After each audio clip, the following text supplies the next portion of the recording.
Good evening, namaskaram to all of you. So, today we are coming to the end of month one. Sharingla, this is going to be the month one of predictive astrology class. Now, what I'm going to do in today's session is I'm going to start with enablers or tips, right? Usually, what I do is I give you all tips towards the end of the session. What I'm going to do today is I'm going to begin the session with a few simple tips which can literally turn around your life, completely turn around your life. And by the way, they don't cost you any money at all, right? Any money, no money at all, right? So you can write down, right? All of you who are going to be listening to later and the ones who are attending the class now, all of you can write down these tips, because as you keep writing, as you keep revising, you would turn out to be wonderful astrologers. Tip number one, what you can do is you can take your mobile phone, your cellular phone, right? In your mobile phone or cellular phone, what you can do is you can have a screensaver. Screensaver of what? Screensaver of two twin parrots. I will tell you the significance as we move on, but please write it down. Rajesh has just joined. So what you can do is, I'm starting with the tips itself, right? What you need to do is you need to take your mobile phone. In your mobile phone screensaver, you can have a screensaver, a photograph of two twin parrots, right? Simple things. I want all of you to try it out. Don't blindly give it out to people, because each and every session, you need to implement it on yourself first. You need to implement it amongst your family members, right? Mahalakshmi, Saraswati, Kubera, all of them should come inside your house first, right? Because you should experience this. Only when you experience this, you will boldly be able to share it, right? So you can have a screensaver of twin parrots. And you have these moving screensavers, right? It is not just one screensaver or a display. One screensaver comes, the other screensaver comes, right? So you can also have a picture of an eagle, what we call as Perumal Kazhigu, which is white in color, which has a white neck, right? So twin parrots should come on your screensaver. An eagle with a white neck should come on your screensaver. And a horse's head, right? These are little costly, You have to put loan to do all this. Very simple, sir. Very simple things that I'm actually giving you, right? For all those who are listening also. Very simple things. They can literally bring so much of unimaginable amount of goodness. Unimaginable amount of goodness. What is the significance of these parrots? Parrots, green parrots, Buddha, Mercury, communication. You have your cellular phone to get the right kind of news. Good news specifically. So in order to get good news, what do? You do this. There should be a speed in your life. There should be a speed in your business. There should be a speed in every activity that you do, right? And most importantly, in anything that you get into in life, there is bound to be some form of an enmity. Let's not call it enmity. There is always a competition. So to succeed in competitions, you have the eagle, right? And to be quick, to be sharp, to be quick, you have horse's head. Horse's head, why? Especially why? Because in the Kala Purusha, you start with the Ashwini Nakshatra. The Ashwini Nakshatra itself is symbolized by the horse, right? Also, what you can do is you can have a photograph of a bee or a picture of a bee, because bee indicates continuous activity. Continuous activity is associated with bee. So somewhere or the other, you should be occupied in life, right? So especially the honeybee, right? So the queen bee. So when you have a photograph of a bee or a beehive, automatically there would be some form of an activity. There has to be an activity for you to get money. There has to be an activity for your development.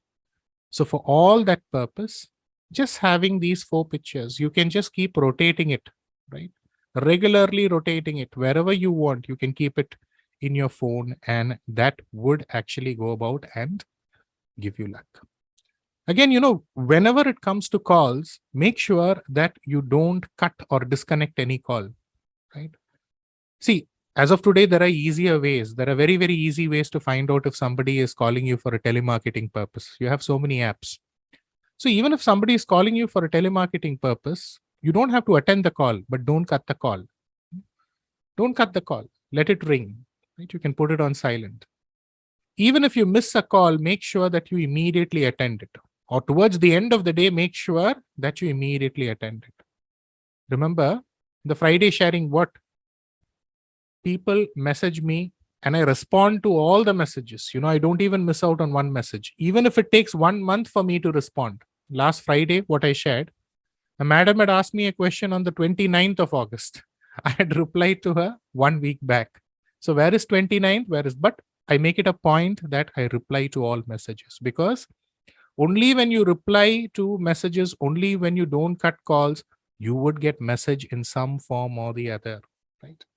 So in life, you don't have to do any marketing, dear students, right? People would come to you. Okay, this is one thing. The second simple enabler that I would share with you is, in order to bring about earnings in your life, and most importantly, savings in your life, regularly feed ants. Feed something to the ants, but regularly keep feeding ants, right? Because it is only ant which is associated with saving dhanya, right? Or saving what? Saving grains, especially for the rainy season. You've heard about the story of the ant and the grasshopper.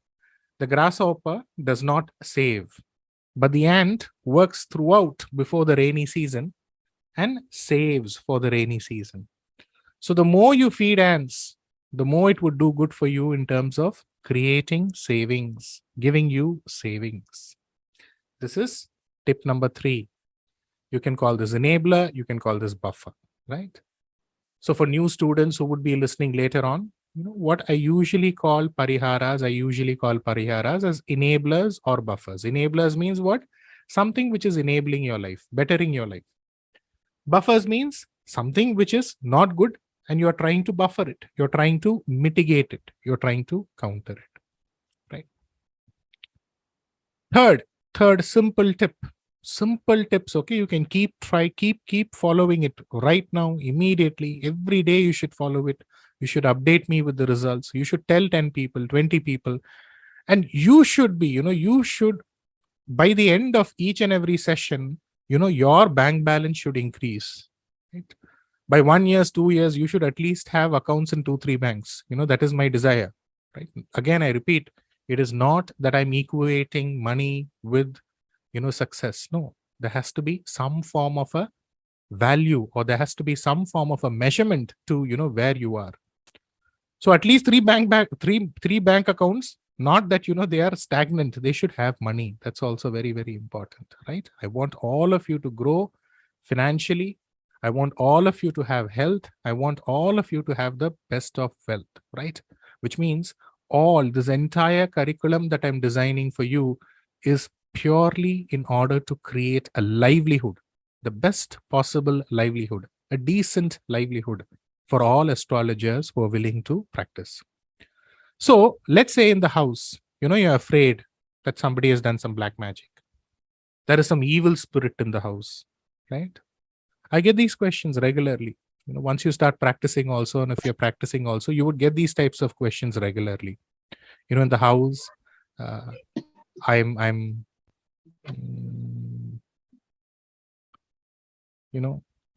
hearing different types of sounds. I'm hearing anklet sounds. Different people will come up with different things. So whatever it is, when you feel, or when somebody feels that the house is having some form of a negative vibe, or somebody has done some black magic, right? All of that. Simple thing that you can do is choose a Tuesday or a Saturday, or both days also fine. Tuesday, Saturday. Go and bring in drumstick flowers. You have the drumstick flowers, very, very cheap, no money involved. Keep it in the puja room.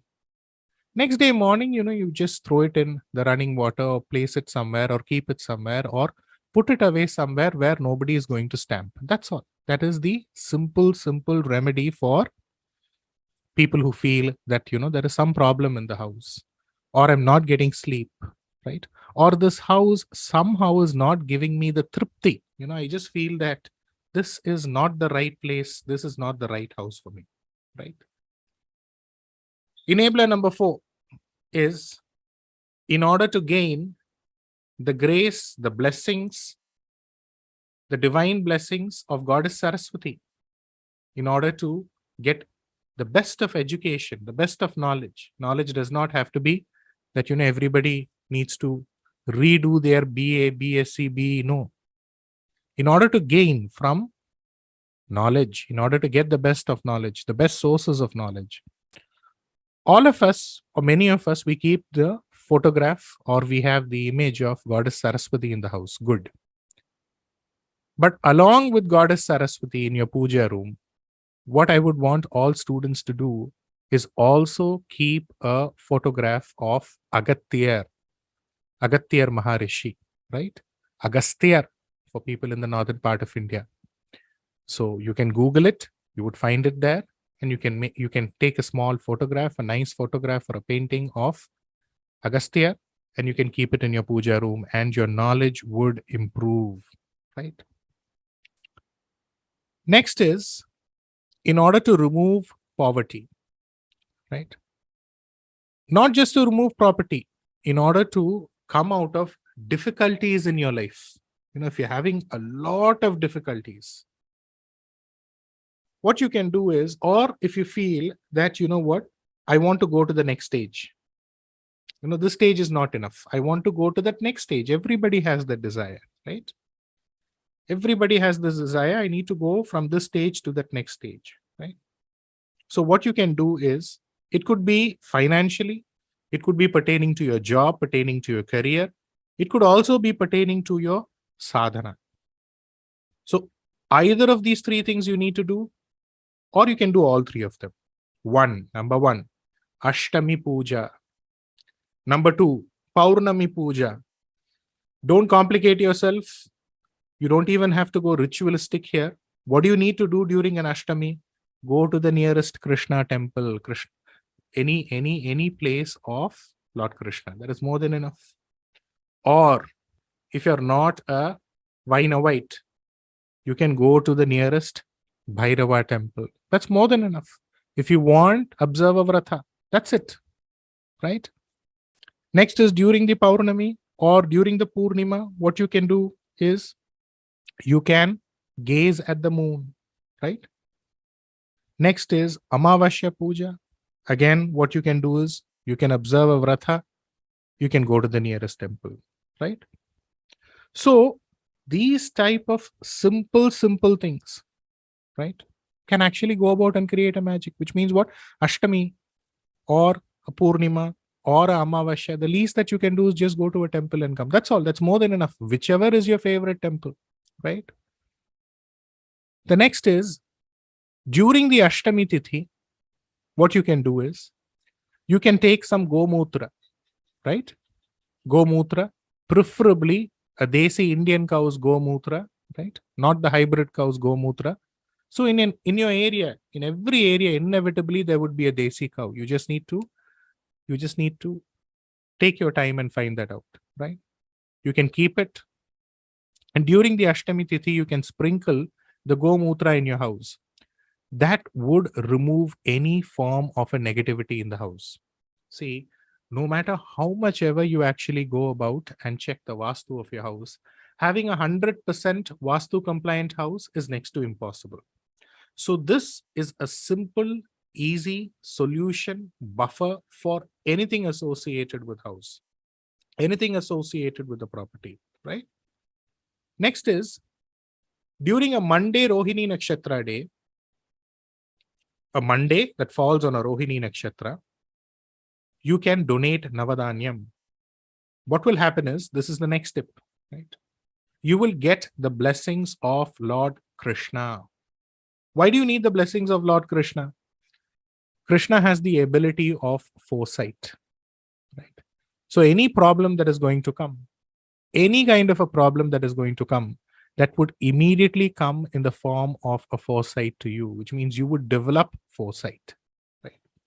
Or rather, you would develop the foresight and you will get the blessings of Lord Krishna in order to face what is there in the future for you. Next is during the month, right? For people in the northern part of India, what is the month here? You can note down, you can write down. It is the Margashirsha month, what we call in Tamil as Margari Masam, right? So during the month of Margashirsha or the month of Margari, right? So there you would be following the lunisolar month. Here I'm referring to the solar month, right? So a few days here and there would be there, but you can pick that. See, in Andal Tirupavai, it's mentioned that Margari Tingal, the Monday which falls during the month of Margari, is filled with Madinutpam. Remember, I'm again and again stressing you the importance of, this emotional intelligence. See, fortunately or unfortunately, we don't have equivalent English words, right? For the words that we have in Sanskrit, for the words that we have in Tamil, which is good in a way. But what is being conveyed here is what we call as destiny, what we call as fate. If there is some way as to how you can face your destiny and fate, if somebody is saying that, is my life completely predestined? No, there is definitely an iota of free will.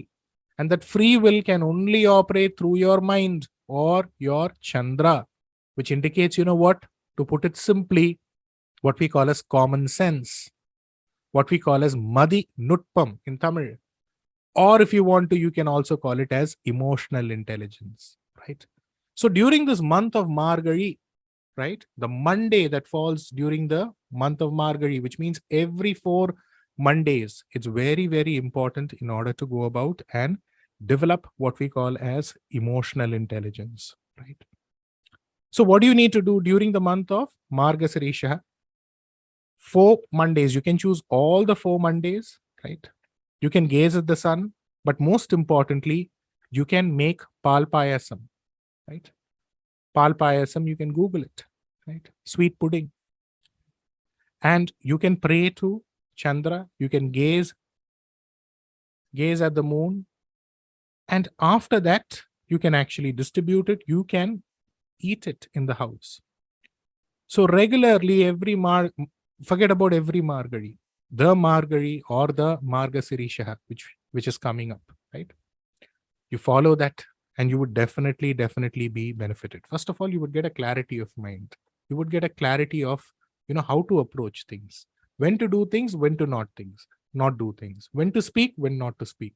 Is this the right time to take an action or not? With whatever I have, how I can manage. All these beautiful things happen only when there is an intervention or a positive intervention of the moon, right? So simple things. These are very, very simple things, right? Next enabler. I'm just covering a few enablers. Every session I want to cover all these enablers because first your life should improve. I'm not talking about your life improving after 10 years. No, immediately these little things should be done, right? Next is, in order to increase the quality of your life. Again, in order to go from this stage to this next stage, I'm not happy with this stage. I want to go to this next stage, right? I need growth. I need better growth. I need better prospects. If you're born as a human being, that will be there, right? There is no denying it. So what you can do regularly, Surya Namaskaram, simple. If you can do it every day, good. If you can do every day, at least at a specific time. Why? Because sun is disciplined. He rewards discipline, right? Number 2, take the blessings of your guru, right? If you don't have a guru, take the blessings of elders, right? Or what you can do is, during a Thursday, during the nakshatra of Guru, right, you can go and you can offer vastra to Brahmins, right? Offer clothes to Brahmins. So small things, this is like the 5 rupee doctor. You have doctors, who do their work for 1,000 rupees, 2,000 rupees. But there's also a 5 rupee doctor, and he also creates a magic in their patient's life, right? So simple things you do, you tell other people to do, and they would come to you with amazing results. That's the way it would work. And that's the way you build your base in astrology, right? So small things, they would give you big results. And whenever you're prescribing something to other people, always keep in mind your Kuladeva. If you don't know, if you don't have a Kuladeva, your Ishtadeva. If you've been blessed by a guru or a teacher and you are into some form of a sadhana, then automatically your Upasana Deva. So always pray that, whatever I'm suggesting with the best of intention. Let it work out for this person. Let him be benefited, right? Because nobody is going to come to you if they don't have problems. They are coming to you because they have problems. One part of life is karma. Whatever is your karma, you have to go through that. There is no denying it.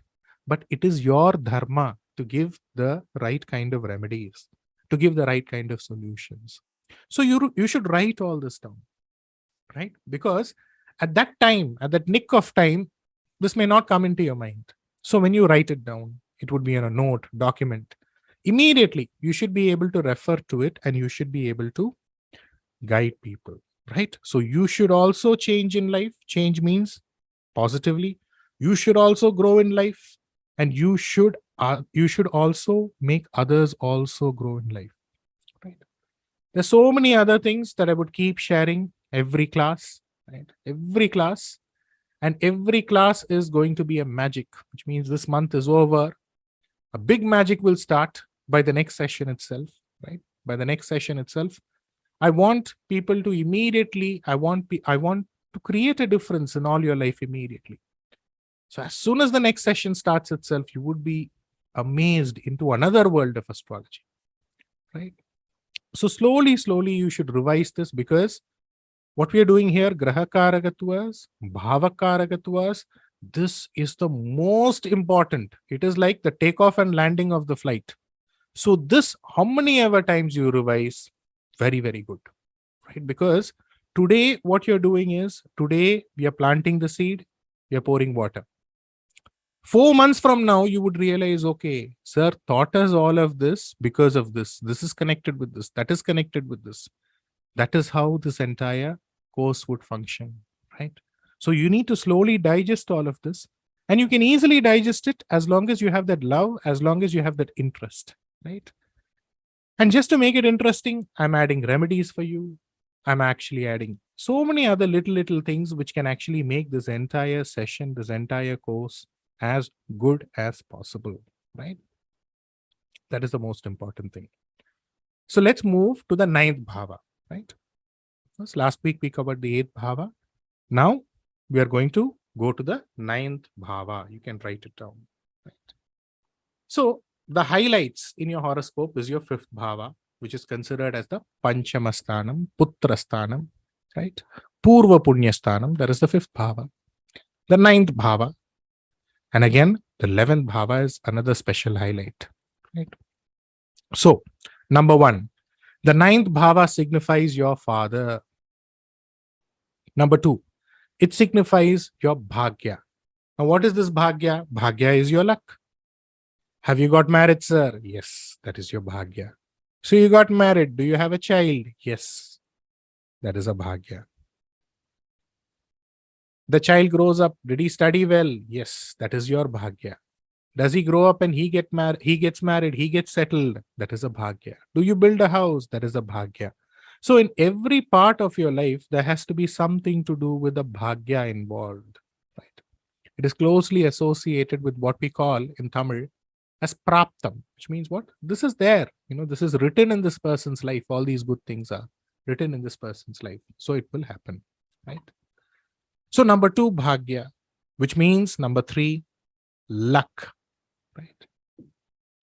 Number 4, good period, right? If you're born as a human being, somewhere you need to have a good period in life, right? So good period in your life is associated with what? The 9th bhava, right? Number 5, your thigh, right? As far as the portions of the body is concerned, your thigh represents the 9th bhava, Which means if there is a problem with your thigh, there is a problem with your father. See, simple things. As we are going ahead in today's session itself, I will tell you beautiful ways as to how you can predict in seconds, right? So if there is a problem in your thigh, there is a problem with your luck also, right? Next is higher positions, high level positions. See, the fifth bhava indicates what? Manager. I'm a manager of this company. The ninth bhava indicates what? All these GMs, VPs, right? Vice president of this company, general manager of this company. All of that is denoted by what? It is denoted by the ninth bhava, right? So anything to do with high level position, it is the ninth bhava. Number 7, anything to do with you higher level position, that is also associated with what? It is associated with the ninth bhava. Which means if you have to get into a higher level position, what do you need? You need a promotion, right? So promotion is associated with the ninth bhava, right? Promotion as what? Promotion in your job, promotion as a father, promotion as, promotion as a husband to somebody, promotion as a wife to somebody. So all of this is a promotion. Right? So the ninth bhava needs to be operational in some way or the other, right? As I told you, the ninth bhava is associated with the thigh. Now remember, all the Karakatwas that I'm actually telling you for the ninth bhava will automatically be associated with Guru. Remember, I told you Guru indicates your thigh. Ninth bhava indicates what? Your thigh. So if you see in musical concerts, what would they be doing, especially in Carnatic musical concerts? They would be what? They would be tapping their thighs. So where is the luck? The luck is in the thigh. In kabaddi, they would slap their thigh and they would go to fight. In wrestling, they would slap their thigh, right, with their hand, and they would go to fight. In cricket, if somebody is not getting a wicket, what would they do? They would rub the ball on the thigh and bowl. Automatically, they would get the wicket.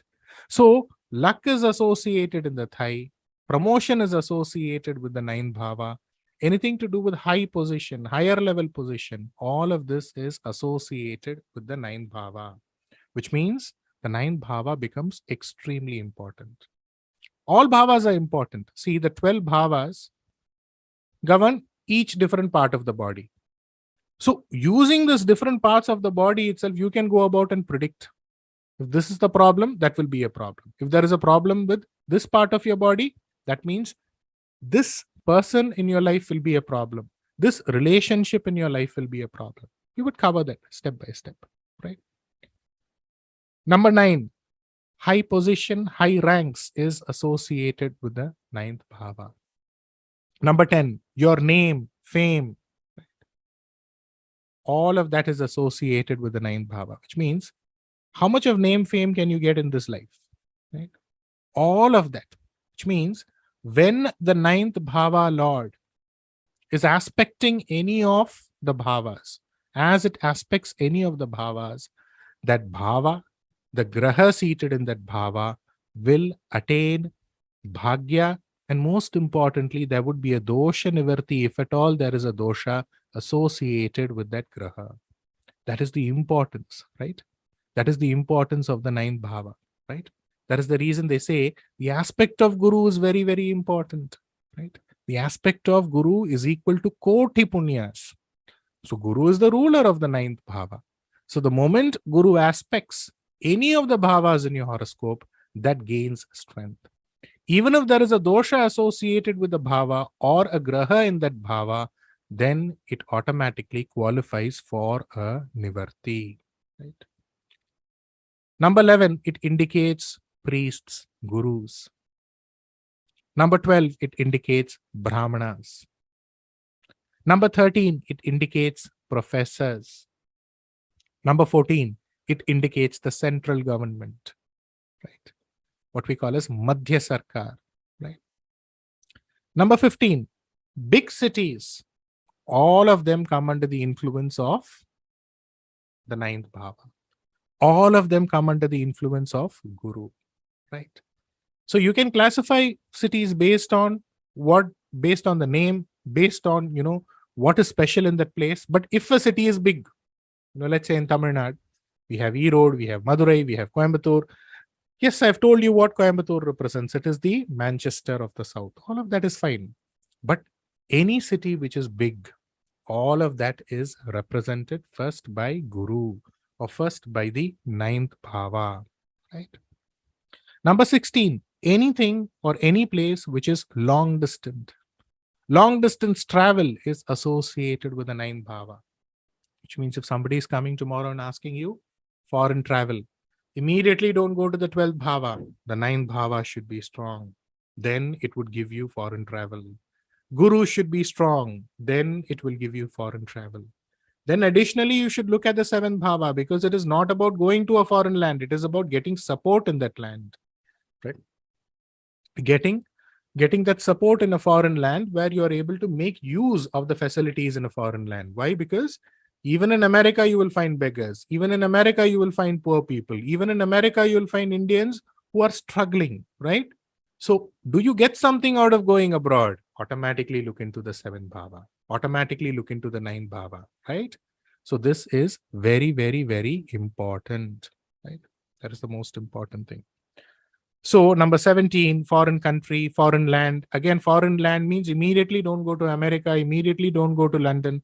Anything which is foreign to you, right? Let's say you are from Delhi and you're coming and settling down in Chennai. That is as foreign can be to you. If you're in Chennai, you're going and settling in Delhi. That is also a long distance travel, right? So if somebody asks you this question, I'm planning to go to a foreign land. Will I be successful? The ninth bhava needs to be strong, right? Number 18, your religion, Vedas, spirituality, all of that comes within the ambit of the ninth bhava or the control of the ninth bhava. Your religion, Vedas, Shastra, all of this comes under the complete control of the ninth bhava. Mercury, Buddha, the third bhava, the sixth bhava, it can indicate what? A lawyer, a good lawyer. But the ninth bhava indicates what? Law, and it indicates the judge, the person who gives you that final judgment. So, law and the judge is represented by the ninth bhava.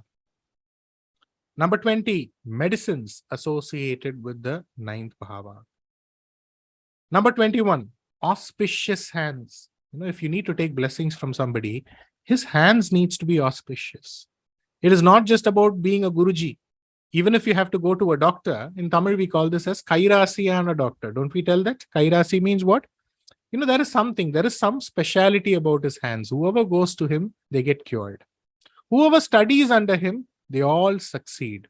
So there is something called as a luck associated with a person, a luck associated with the skill of the person or the way he delivers whatever he knows. So the auspicious hands is associated with Guru or that ninth bhava. Number 22, ritualistic. All forms of ritualists. Rituals does not mean just only performing elaborate rituals, including rituals as a part and parcel of your life. You have communities, you have people, for every word, they will say Ram Ram, right? Or for everything that they utter, first they will say Shiva Shiva, right?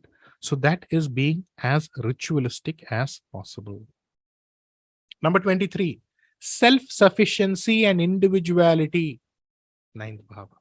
Self-sufficiency is what? When do you get self-sufficiency? When you don't have credit. You have organizations who say that we are a self-sufficient organization, which means they don't have any loans. They have a steady line of business, right? So it is not just about organizations. Self-sufficient organizations come under Guru, come under the ninth bhava. People who are self-sufficient, people who are individual, which means they don't depend on other people. All of that also comes under the ninth bhava, which means they are content, right?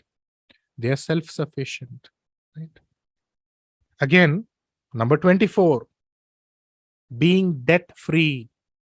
Remember I told you, self-sufficiency starts where and ends where? Being debt-free. So, being debt-free itself is the ninth bhava, right?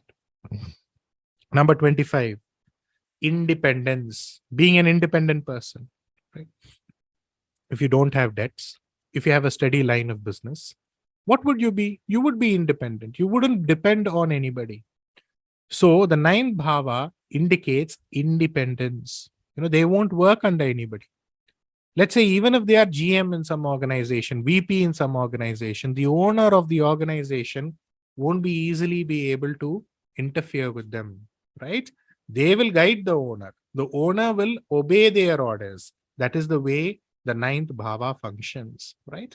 So even if there is an owner, they won't be under anybody because there will always be something called as independence associated with them. Which means number 26, boss, right, is the ninth bhava.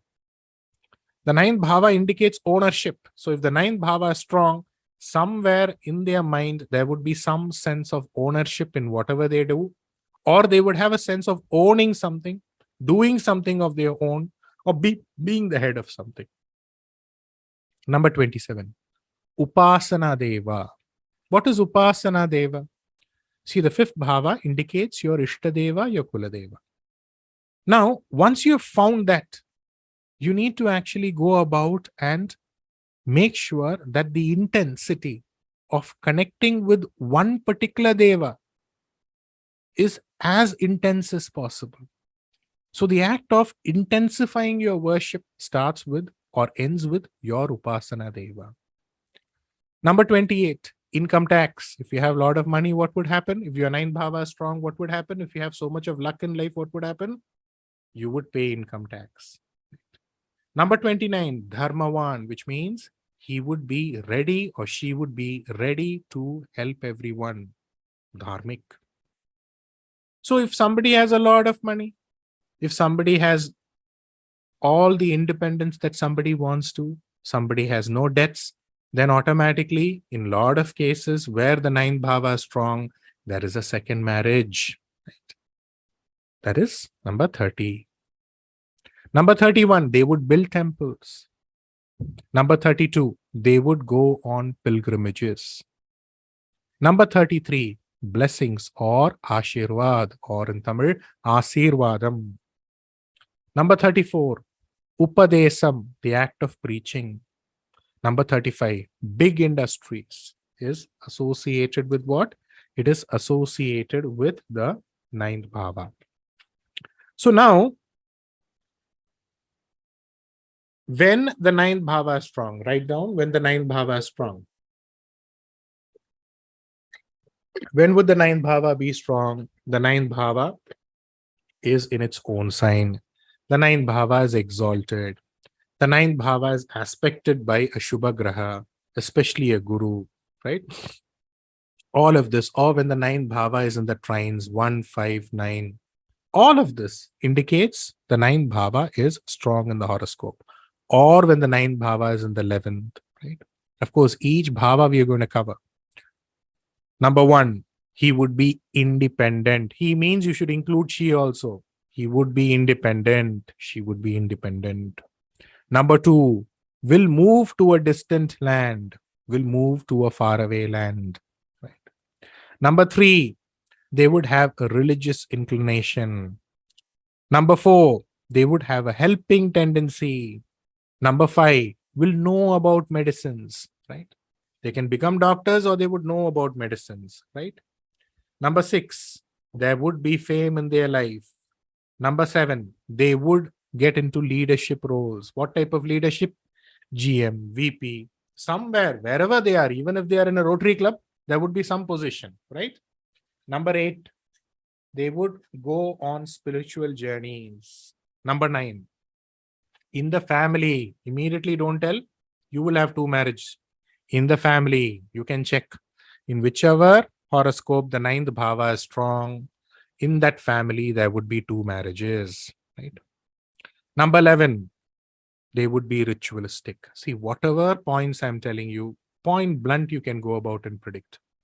Of course, the little bit of confusion here is, how do I know whether something is really strong, really weak, or a mix of the two? That is the only thing that will sort itself out, because immediately I cannot cram everything in your head. But that will sort itself out slowly and steadily. But that should not give you the excuse of not practicing. You should practice, because as you practice daily, you will know, okay, yeah, this is working, this is not working. Start with your horoscope, your children's horoscope, your husband's horoscope, your wife's horoscope. You will get crystal clear answers, right? Because with what we are studying this month itself, you should come up with 10 points per horoscope. 10 points. Your pocket should not be empty, my dear students, right? So, with what we are learning this month itself, 10 points per horoscope you should come up with, right? So, they would be ritualistic, right? They would pay income tax, point number 11. They would live in big cities. Big cities in Tamil Nadu, we can take Madurai, we can take Coimbatore, we can take Erode, we can take Ramnad, Bangalore, Mumbai, Pune, Hyderabad. This is all that we have in India. More, there are more. I'm just giving you a few examples. If you're talking about foreign countries, Australia is ruled by the ninth bhava. It is ruled by Guru. So if somebody is asking you, where should I settle down? Of course, there is a way of looking at it from a direction standpoint of view, right? Where each graha indicates a direction that we will get into later on. But if Guru is strong, and if somebody is, or if the ninth bhava is strong, and if somebody is asking that, where should I go? Australia. What is the connection between Australia and Guru or the ninth bhava? Why? Because ninth bhava itself is ruled by Guru, no? Kalapurushas, right? Because remember, I told you, all islands come under the influence of Shani. So Australia as such is an island. So how did this come under Guru? You can write down Australia. Slowly, I would be sharing the screen, right? So Australia ruled by Guru. England, especially London, ruled by Guru, right? See here, Bangalore especially ruled by Guru. First, what I want you to do is, I'm just sharing my screen. I just want you to, the first thing that you need to keep in mind is, one, if you're referring to Australia, and if you're talking about Australia being associated with the ninth bhava of the Kala Purusha starts with Mula Nakshatra. Am I correct? Lord Anjaneya or Sri Hanuman was born during the Mula Nakshatra. So Mula indicates monkey. What is the first thing that you think of, or when you're talking about monkeys or referring to monkeys? Do you see monkey carrying their children, right? They would closely carry the children. Of course, cats also do that, but monkeys are associated with closely carrying the children. So what is the national animal of Australia? It is kangaroo, right? That is the national animal of Australia. What does the kangaroo do? It carries its baby. So the ninth associated with Guru. This is one. The second thing that you need to understand is, let me just share the screen here. Just going to share my desktop. Okay.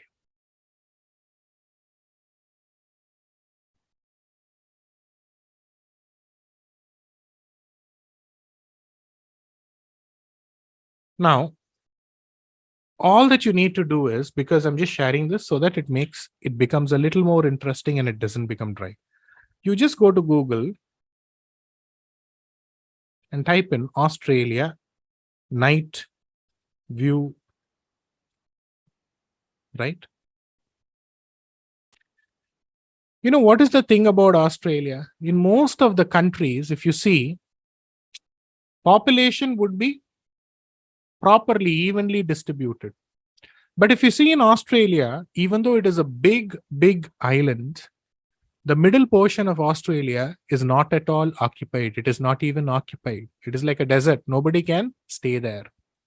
So all these cities that they are all these big cities like Melbourne, Perth, right? Canberra, all these places, they are just located towards the periphery. So the entire population is just concentrated or completely concentrated. See, in every place, in every country, it is understood. There would be more people in Bombay, Calcutta, Chennai, Cochin, Bangalore than the other parts. But there would be some form of an even distribution. But in this place, it is an uneven distribution where people are just towards the periphery and they are just living in the cities, right? This is one thing. The second is, let me just share you the iPad screen here. That could also be interesting. See, Bangalore, a city, is closely associated with Guru, is closely associated with the ninth bhava. So if somebody's ninth bhava is strong, immediately don't tell Australia. There's a lot of possibility that he would be working in some company in Bangalore or Australia. The reason here is, let us understand this beautifully using the Kala Purusha. That would be even more interesting. Let me just share the iPad here.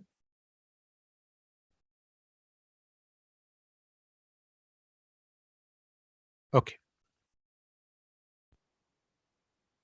So now what are we discussing about? We are discussing about the ninth bhava, right? So 1, 2, 3, 4, 5, 6, 7, 8, 9, 10, 11, 12. What is the connection between the ninth bhava and Bangalore? See here, if you look at it, Jupiter, which rules the ninth bhava, is close to Saturn here, which indicates what? Which indicates something which is cold, right? It is slightly far away from Sun, obviously far away from Sun, right? So regions which have a moderate climate, which have a pleasant climate. I'm not talking about hill stations here. That is always Shani. But regions or places which are known by their climate. Like for example, in Bangalore, was, is, or at least used to be known only for the climate. They used to say Bangalore's climate. So any place which is known for its climate, it is associated with Guru, right? So Bangalore, anybody who has a strong ninth bhava, there would be something associated with Bangalore in his life. You cannot take out Bangalore or Bengaluru from his life. That would be there in some form or the other, right? So the places which actually go about and govern the ninth bhava are what? 1, I've told you in Tamil Nadu. 2, I've told you in India. Even in foreign countries also I've told you, right? Of course, there is a list for each and every Rashi. There are a list of countries. There are a list of, within the countries itself, you can go about and subdivide them one by one. That I will share one by one, little by little as tips. So, next point, which means if the ninth bhava is strong, Bangalore would work out for that person. Australia would work out for that person. Number 13, when the ninth bhava is strong, they would be lucky. Bhagya will come into their life. Number 14, housing, land, property, vehicles, wife, relationship, the relationship that you need in the family. All these bhagyas would naturally come to whom? Those who have a strong ninth bhava, right? Next, you can write down, when the ninth bhava is weak. How do you mean? What do you mean by when the ninth bhava is weak? The ninth bhava occupied by an Ashubha Graha, like Ketu, right? Like Shani. The ninth bhava Lord getting into a Tithi Shunya. The ninth bhava Lord in 6, 8, 12. As of now, don't take 3, right? You will understand the significance of 3 as we move on into the third bhava, right? If the ninth bhava or the ninth bhavadipati is aspected by an Ashubha Graha, right? All of this you can take it as the ninth bhava is weak. Again, I'm repeating, when it is strong and when it becomes weak, then you need to mix both. How do you mix both? You start with the negatives and then end with the positives. Again, if a graha is weak in the Navamsha chart, it is weak, right? That is the way you need to look at. Do I have to look at other divisional charts for this? No, you don't have to look at it, right? Number 1, they would have the inclination or they would have the thoughts to change their religion or change their religious practices. Number 2, going to that next level, or there would be difficulty in going to that next or higher level, right? Number 3, fame would lead them, any form of fame would lead them to a fall, which means the solution to a person or for a person whose ninth bhava is weak is, don't try to become famous. Don't become famous, because the moment you become famous, you will fall down. This is the remedy for them, right? Number 4, there would be a delay in getting or begetting a child. Number 5, there would be a dosha associated with the male progeny or the male child in the family, right? Number 6, they would be subject to the curse or the shrap or the sabham in Tamil of Guru, of Brahmins. Right? Number 7, right? Because when Guru is associated with Shani, we call it a Brahmahati dosha. What is Brahmahati dosha? They say that, the previous birth, somebody has killed a Brahmin. No, it's not a Brahmin here. What you need to understand here is somebody who's a good soul, somebody who's a noble soul. So if Guru indicates somebody who's noble, somebody who's good, somebody who has the quality, please keep in mind, Brahmin is not a kula, Brahmin is not a community, it is a quality, right? So this is one category of a person. Who is Shani? Shani is considered as Pavi. Shani is considered as Appavi. You have these people who are innocent, who are dimwits. So when you end up showing off, or when you end up showing all your skill sets to fool a person who's dim-witted, then also it qualifies for a Brahmahati dosham, right? You would find dimwits in the family, you would find dull people in the family, innocent people in the family. Some people, they would dupe them, they would take their property from them. That in the next birth qualifies for a Brahmahatya. So Hatya does not mean you literally kill a Brahmin. That means how many Brahmins would have been dead by now, right? So, number 7, if there is a male child, or there would be difficulties pertaining to, there would be difficulties owing to a male child, or there won't be a male child. That is point number 7. Number 8, there would be difficulties and hindrances in settling in a foreign land. Foreign land means immediately don't jump to Malaysia, Singapore, USA, London. Anywhere you travel, from Chennai, if you're shifting to Pune, if you're shifting to Bombay, that is also travel. So there would be a difficulty in going to a foreign land, or even if they land up in a foreign land, it would not give them tripti, right? Number 9, either there would be enemies, or there would be credit, or there would be credit means loans. So these two things would keep bugging them from time to time. This won't get over. Number 10, they would have relationship problems or restraints associated with the superiors. Why? Because the 9th bhava indicates the superiors.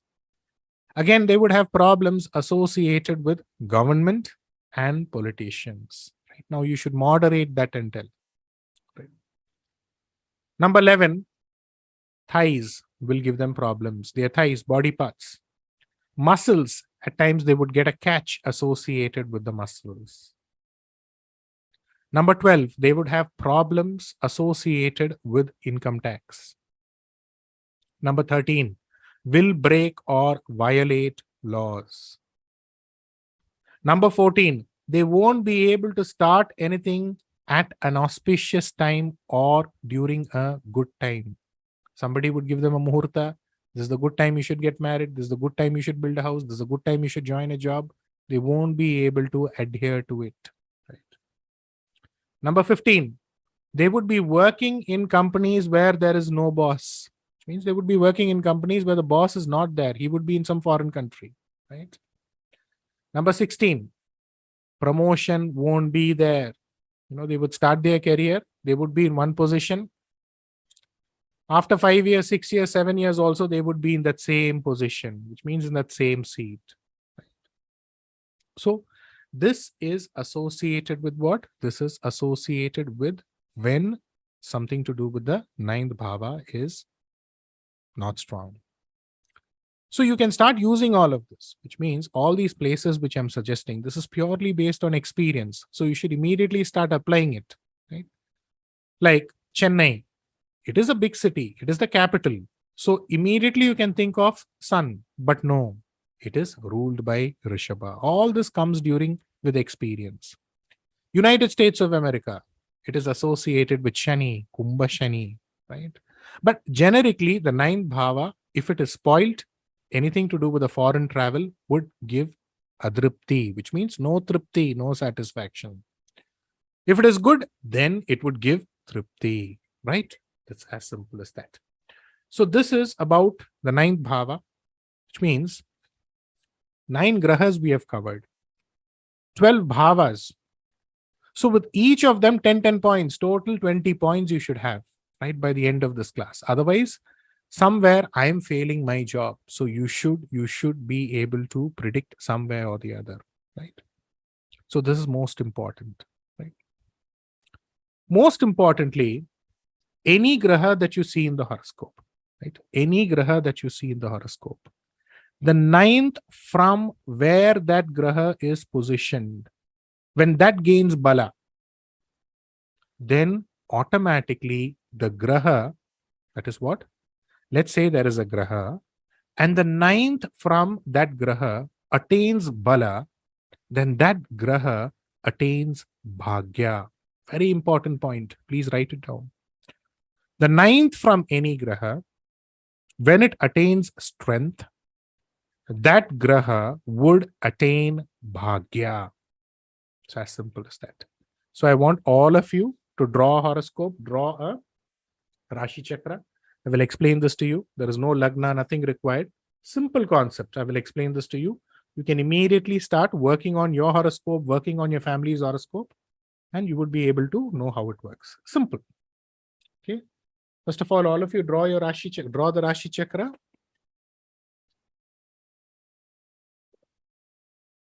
Tell me once you're done. Tell me yes. See, as you keep drawing the Rashi Chakra, that is when you would start. Yes, sir, yeah. Okay. So, okay.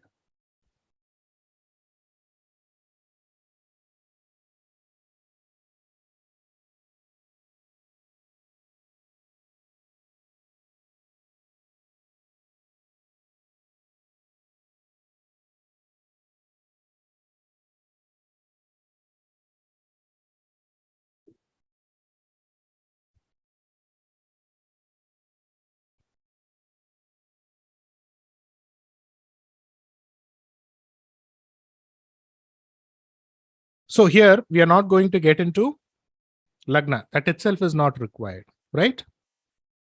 So in Kumbha Rashi, write Mars or Kuja, right? In Rishabha Rashi, we are going to put Shukra, right? In Mithuna Rashi, I'm going to put Guru, right? So what is the rule here? The ninth from the graha, when it attains strength or bala, it gives bhagya, very good amount of bhagya, tremendous amount of bhagya, right, to the graha. So what am I going to do?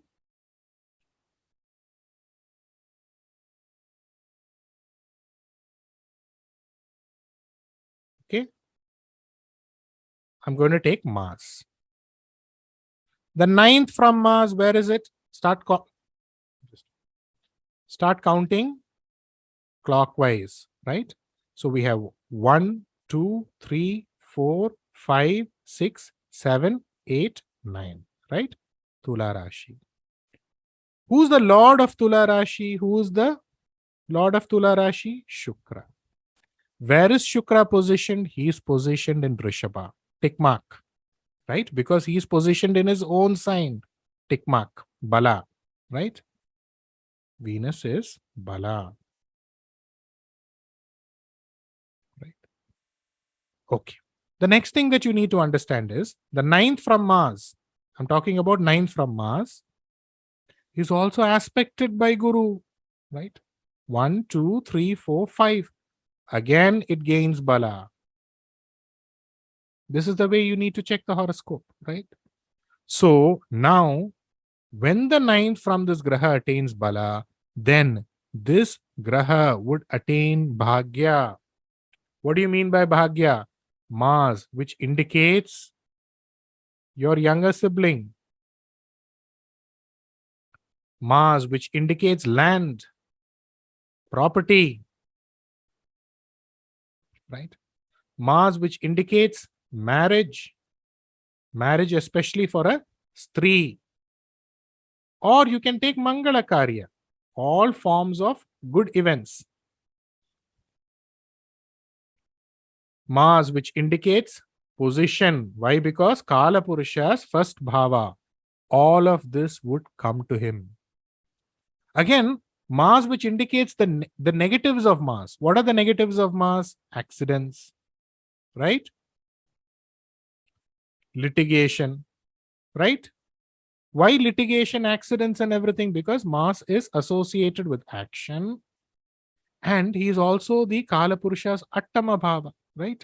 So, litigation, surgery. Will this come to him, sir? No.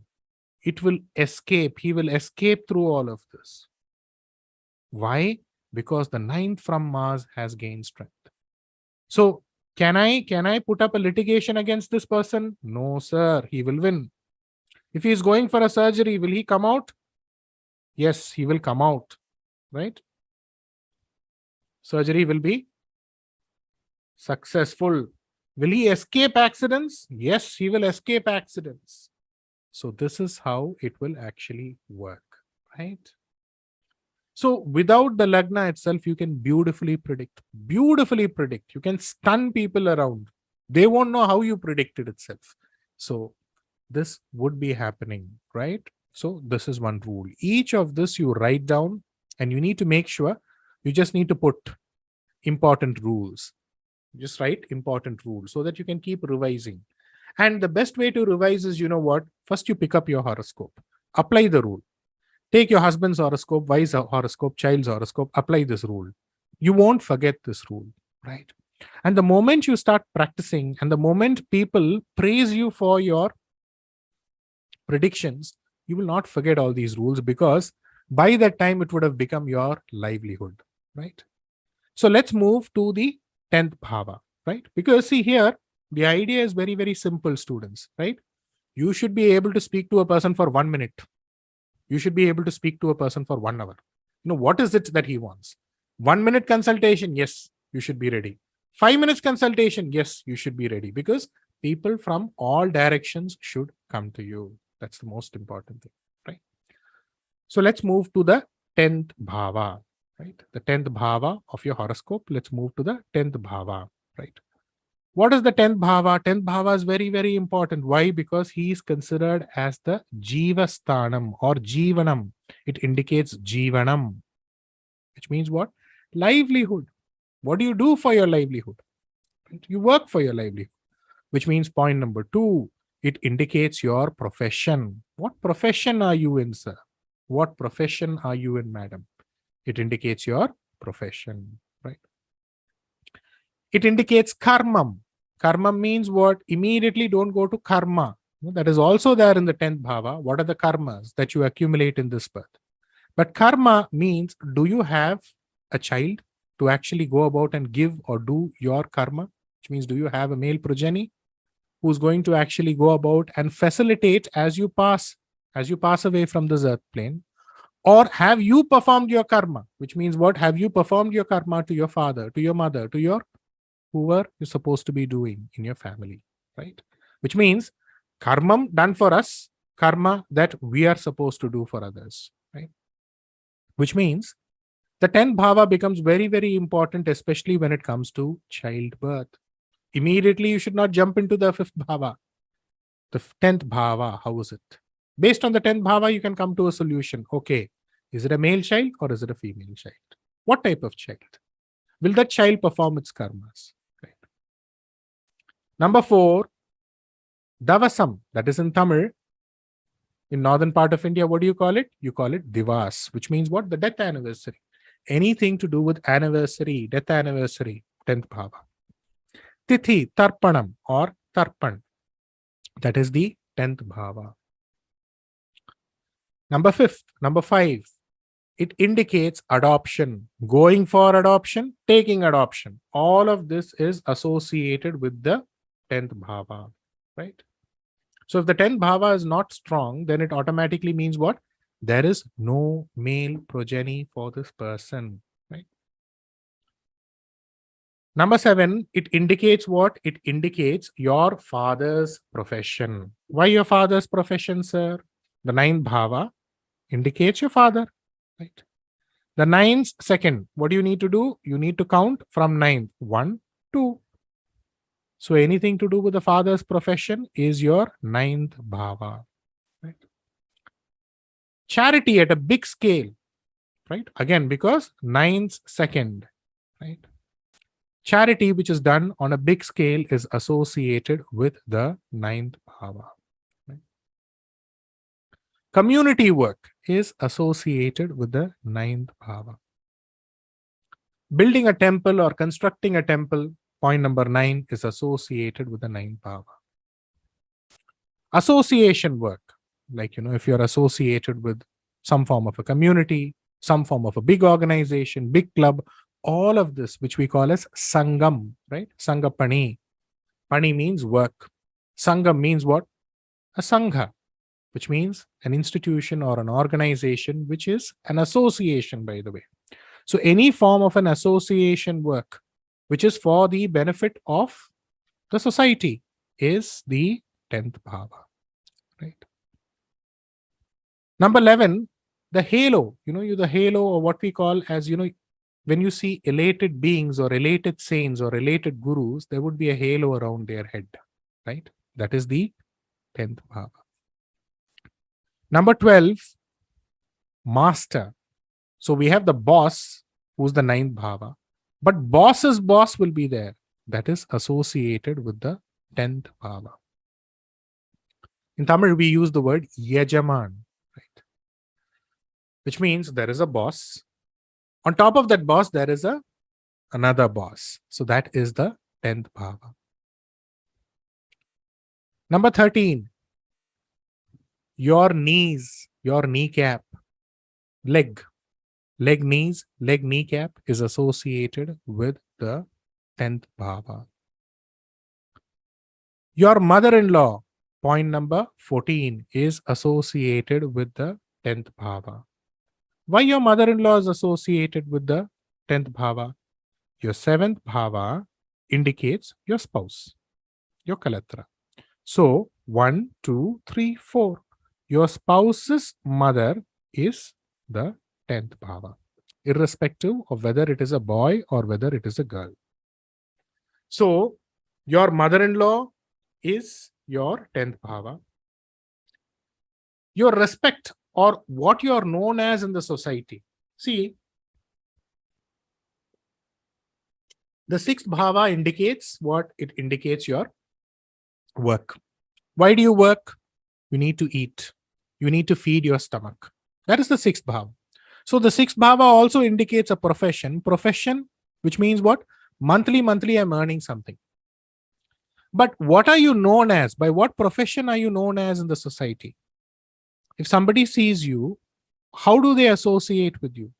Do they say, this sir, he's an astrologer. You know this astrologer, sir? You know this person who's working in this bank? He's this person. You know this person who's having this jewelry shop? He's this person. You know this person who's running the grocery shop? He's this person. So how does the society, with which profession or with what status the society takes you into that regard, is associated with the 10th bhava, right? Which means, how does the society relate with who you are? That is your 10th bhava. So you may be an astrologer, you may be having a bakery, you may be having a hotel, you may be having a jewelry shop. So are you known by that? That means your 10th bhava is strong. If you're not able to tell what job you are into, that means your 10th bhava is weak. Right? It's as simple as that. So now, if the 10th bhava is strong, that means what? Naturally, he would be self-employed, right? Number 2, he would do his father's work, father's business, or continue his father's profession, right? Number 3, there would be no shortage of livelihood, or what we call as Jeevana Korai Illai, which means what? There is no problem with his livelihood. It's as simple as that, right? So if the 10th bhava is strong, like the 10th bhava is exalted, the 10th bhava is in its own sign, a Shubha Graha is aspecting that 10th bhava, A Shubha Graha is aspecting the 10th Bhava Lord. A Shubha Graha is placed in the 10th Bhava. Automatically, the 10th Bhava is active. 10th Bhava Lord in the trines, you can use all of this. Right? Again, please understand there is the concept of Titi Shunya. Please understand there is a concept of Bhadaga. All that would come to you slowly and steadily. But as of now, whatever you think is right with the rules I'm telling, start predicting. Don't waste your time. Right? Which means there is no problems associated with his or her livelihood. Number 5, there is a child. Why? Because you need a child to perform your karma. Right? Even if you have a child, they would have the idea or they would have the desire to go for adoption, which means they would want to adopt another child. They would want to give a life to another child. Right? Number 7, they would be involved in social work, some form of a social work for the welfare or for the goodness of the community. Number 8, they would be involved in the public affairs of the town, of the village, of whichever place they are residing in. Right. Number 9, they would be respected by people in the society. Most importantly, number 10, there would be a quality. When you say this, sir, he has quality. There is a proper quality with this person. That is a relationship, or that is an association which you draw with the 10th bhava being strong in that person, right? Now, here we also need to keep this in mind. The 10th bhava is very, very important, which means forget about just Shubha Grahas being there in the 10th bhava. Even if there is any Graha in the 10th bhava, because as per astrological rules, there should be a Graha. In fact, even if there is a Asubha Graha that we usually consider as Ashubha as what? Rahu and Ketu. If there is a Rahu and Ketu in the 10th bhava, it is considered to be good, right? Because the 10th bhava should naturally be occupied by some Graha, which means he may get into the biggest of problems in life, but he will come up, but he will shine, he will stand up. So the 10th bhava has to be occupied. And if the 10th bhava is occupied by a Sarpa Graha, it is good. In fact, it is very, very good. Which means big organizations, have you been to big institutions, big organizations? I'm not talking about these IT companies. I'm talking about big factories, big sugar companies. In all these big companies, you would inevitably find a snake pit or an anthill, right? And that company would be doing, business at a big scale. So if the 10th bhava is occupied by a Sarpa Graha, then automatically the other Sarpa Graha, which means what? Let's say here, the 10th bhava is occupied by Rahu. Okay.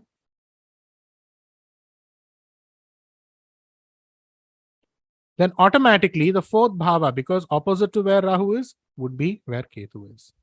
Then opposite to that would be what? Ketu. Then automatically people who own big businesses, they would also have many houses, multiple houses, or big houses. Now, the other thing is, there would be problem associated with that. We will get into that later on when we cover the 4th bhava. For example, in this case, Ketu in the 4th bhava. What does it do? One by one, each and every prediction I would give you. You don't have to worry about that. But as of now, remember, a Sarpa Graha in the 10th bhava is considered to be good. It's considered to be auspicious, right? Why? Because it is considered as the Upajaya, which means even if it creates the problem that it has to create, somewhere it will give a solution. Somewhere, just like how the snake rises his hood up again, they would rise up again, right? And by the way, let's say you own a land, let's say you own a factory, let's say you own a company, and if a snake comes to that place, don't get frightened. It is a sign of auspiciousness, which means that company is growing, that company is going to grow, right? This is associated with the 10th bhava, right? Not with other bhavas. I'm just telling you about the 10th bhava. Why? Because, see, there's a lot of negativity associated with snakes, but there is a lot of hidden subtle meanings which comes from the snakes. Which means without understanding Rahu Ketu, Without knowing Rahu Ketu, you cannot be an astrologer. In fact, in Tamil they say Sarpamai Parkadavan Arpam, which means if you don't see a snake, that there is going to be no development in your life. So the moment you see a snake in your land, come to an assurance that there is something to do with property. Where does the snake live, sir? The snake lives in the land. So if you regularly see snakes in the land, there is something associated with the land which is for you. That is as simple as that.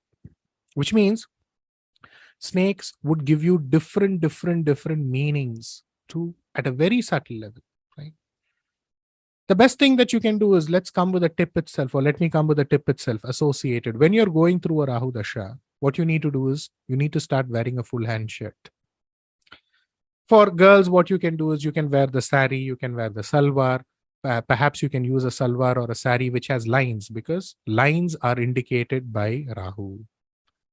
Ketu Dasha, Ketu Bhukti, what you can do is you can keep a half hand shirt, right? Or check shirt, which has small checks. Right? Next is, you can keep a measuring tape with you, especially when you're going through a Rahu Mahadasha. You have this measuring tape. You just pull out the tape and you leave it. You go to Google, you would find that. You just leave it and automatically it would go inside. So the measuring tape is associated with what? It is associated with Rahu. You can just keep a tape. Of course, next month itself, you would be introduced to the magic of Gochara Rahu. I'm telling you, all of you, you are all going to fall flat. You are all going to get stunned. And whoever is going to hear you after that, the way, the style, what you predict, they are going to get stunned. But, I would be the next month immediately, because I don't want to wait. I don't want to get into the Rashi Karakatwas. I want to immediately give you a taste, give you a complete taste of where you're heading. So, the Gochara Rahu Ketu, that is going to happen next month. Then after that, we would get into the Rashi Karakatwas. But once all of you become confident, yes, sir, I'm earning some money because of your support, because of your tutelage. I'm somewhere in life now. You've created a livelihood for me. Then in month 6 or month 7, again, an additional class for 2 months would be announced, purely based on the amazing way to look at Rahu Ketu, which means the midpoints of Rahu Ketu. Brinda madam had asked me this question. Immediately, I was going to get into the advanced level that could just really completely confuse you. So how to get into the midpoints of Rahu Ketu, how to predict using the midpoints of Rahu Ketu, the trines of Rahu Ketu, that is like, a magical journey altogether. But next month itself, you would be going through the Gochara Rahu Ketu, and believe me, immediately all of you would become magicians. And from then on, you would have sleepless nights. You won't sleep after that. Even if you don't love this subject here on also, you would fall in love with it. Sleep, you would forget. And most importantly, you would keep thinking, how did this person even come up with such type of prediction, such type of ways of looking at the horoscope? And that is a complete promise, right? So from next month onwards, your sleep would automatically be lost. Why? Because you need to understand Rahu is like the lighthouse. The lighthouse which gives you a direction. Which direction should the ship head? That is so important, especially when it comes to Rahu, right? Again, Ketu is also important, but Ketu is important when you look into the other side of life. Everything in life is not about enjoyment. There has to be something to do with moksha. There has to be something to do with liberation, right? So that's why in Tamil they say, Pambai Parthu Palanchol. Pamb means what? Snake. Parthu means what? See. Palan means what? Predict. And when we are referring to Pamb or snake, what are we referring to? We are just referring to Rahu Ketu. So just using how a Rahu is transiting across a Graha in your birth chart, the kind of predictions that you're going to be making next month onwards is going to be stunning. You're just going to be stunning people around you. Number 11, what? We are getting back to what? The 10th bhava. 4 letters, 3 letters, all of this comes under the 10th bhava. What do you mean by letters? Am I referring to English letters here? No. If I'm referring to letters here, I'm talking about the syllables. Let's say Girija, Gi, Ri, Ja, 3 letters. Vanaja, Va, Na, cha, 3 letters. Deepika, Deepika, right? So like this, in whichever, if you follow Hindi, if you follow Tamil, whatever it is, 3 letters, 4 letters, they are represented by the 10th bhava. So how do I make use of this, sir? And what is the logic behind this? 10th bhava you have, right? Here, what is the 10th bhava called before? You have the 10th bhava, the 10th standard. What was the 10th standard called before? SSLC. How many letters? 4 letters. Before what was it called? PUC. May seem like, is this a rule? Apply it. Apply it and let me know the result. Let's say Shukra in the 10th bhava. Shukra indicates what? Your wife. Immediately predict. Your wife would have 3 letters or 4 letters. Her name would have 3 letters or 4 letters. Even if it's English, also try it out. Okay, no harm in trying out. Let's say Mars in the 10th bhava. Your younger sibling or your sibling will have 3 letters, right? 4 letters. In some rare cases, what I've observed is 4 plus 3, 7. Some people have 7 letters also, right? So this is also a wonderful tool. You can highlight it in order to go about and make prediction, right? So now, when the 10th bhava is strong in the horoscope, or when the 10th bhava is, strong in the horoscope, we have covered that. When the 10th bhava is weak in the horoscope, number one, they would have unnecessary fear in life, right? Number two, the first job won't be good. First job means what? First career, first profession. Number three, they won't be able to pursue their father's occupation, or their father's occupation or earnings itself would not be good. Why? Because the nine's second bhava is not strong, right? They would have knee pain, knee joint pains. Number four.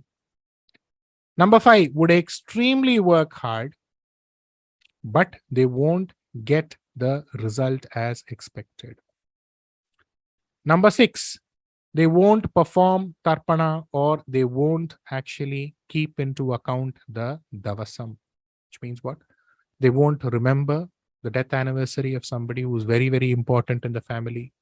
They won't perform the tarpanam in the family, right?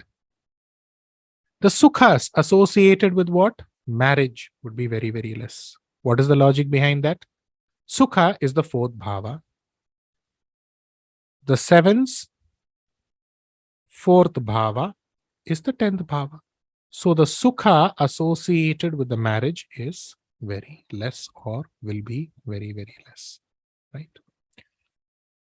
So before we go into the 11th bhava, so you need to keep in mind, let's say Rahu is in the 5th and 9th. I just wanted to add this as well. Let's say Rahu is in the 5th in your horoscope, 5th as per the lagna in your horoscope, or the 9th as per the lagna in your horoscope. Then the Rahu Kala would give you goodness. People would say you should not do things during the Rahu Kala. But for people who have a Rahu in the 9th and the 5th, you can do things on a Rahu Kala and see you will get some amazing results. Two, for those who have Rahu in the 5th and 9th bhava, what you can do is you can go to the Sheshadri Matha, which is in Tiruvannamalai. Shesha itself means what? Nagam. Nagam means snake. Shesha itself means snake. So anything which has a Shesha in the name, visiting there, it would give you luck. Again, there are many ways, there are many things associated. Like for example, let's say Mercury in the 10th bhava. Mercury indicates what? Duality. So 2 types of job. They will do 2 types of job, 2 kinds of job, or the entrance to the place they work, there would be 2 entrances, right? Most importantly, I think I've told you in the last session itself, when the 10th bhava becomes extremely strong, or if it is associated with 4 grahas, which means 4 grahas in the 10th bhava, 4 grahas associated with the 10th bhava, then it automatically qualifies for a sannyasi yoga, which means what? They would not be very, very interested in what we call as family life, right? So the 10th bhava indicates it indicates samyar. Samyar means what? Sannyasi. The 10th bhava also indicates mamyar. Mamyar in Tamil means mother-in-law. So mother-in-law is also 10th bhava. Become a Swamiji, becoming a sannyasi is also the 10th bhava, right? And keep in mind, These little things should make you remember things. These little things. Because see, let's say, my wife goes to the vegetable shop and me going to the vegetable shop is different. I wouldn't remember anything about vegetables and their rates. But my wife will remember that. Why? Because something to do with that. She's associated with that. She goes regularly to the place. She knows, how to run the house. Similarly, when astrology starts rewarding you what? Rewarding you in all ways possible, then automatically you will be able to remember this even more clearly, even more better, even more nicely, right? Everything depends on your interest, right? So now it is 8 o'clock. If you want, all of you can have a 5-minute break, 10-minute break. You can finish your dinner because we need to complete things. And there are also a lot of interesting things that, I want to tell you towards the end of the session itself. So how many minutes do you want? Break for 5 minutes, 10 minutes? How long do you want? Hello, can you tell me? Can somebody message or tell? Can we take a 5-minute break, 10 minutes break? Okay, let's take a 10 minutes break and all of you can finish your dinner and we would resume, right?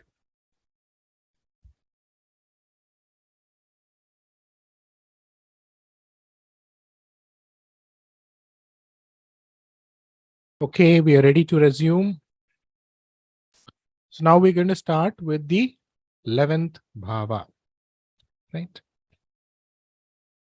Write down 11th bhava, the Karakatwas of the 11th bhava. So you just need to remember these bhava Karakatwas. You just need to remember these Graha Karakatwas.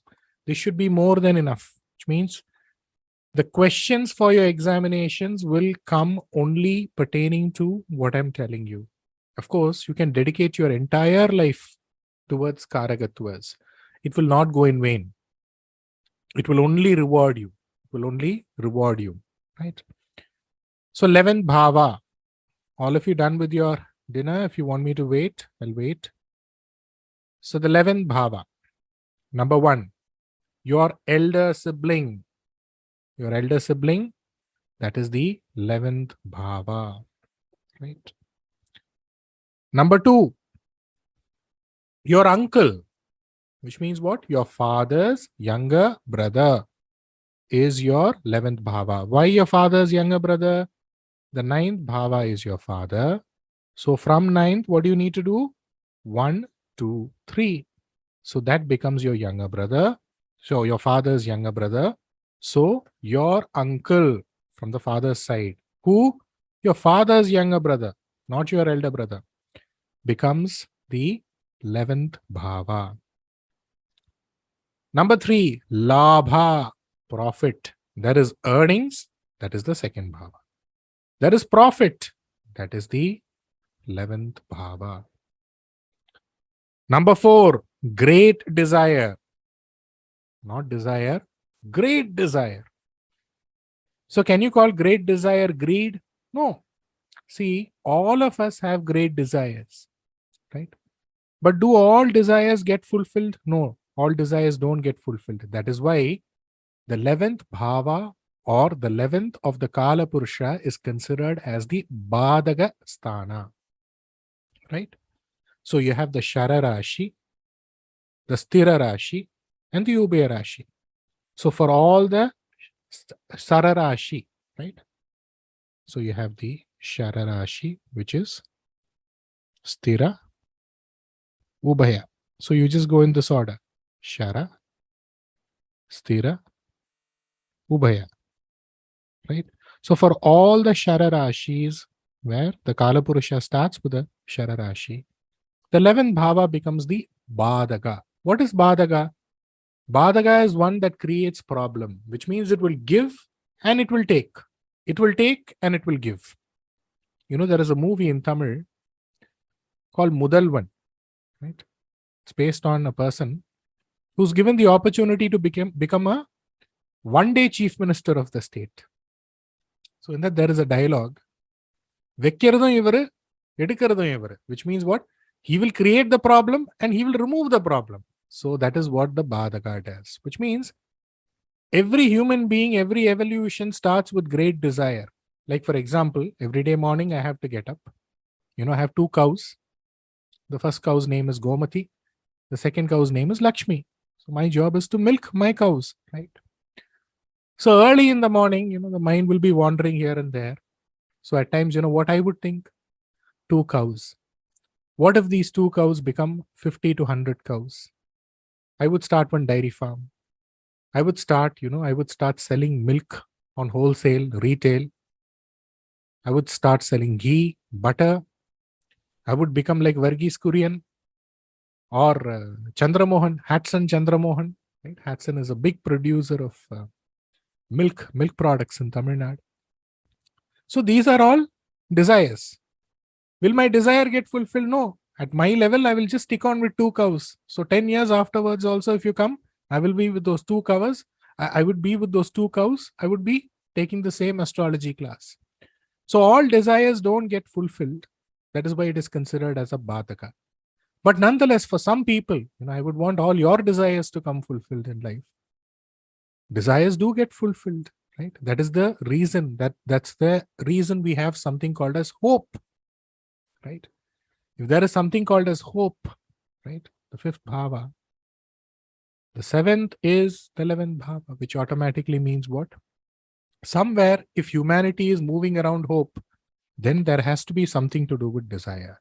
So great desire is something associated with the 11th bhava, which means the 11th bhava is very, very important, because if there is labha in a person's life, then automatically many great things can happen. Remember, I told you, the highlight in one's horoscope is the 5th bhava, the 9th bhava, the 11th bhava.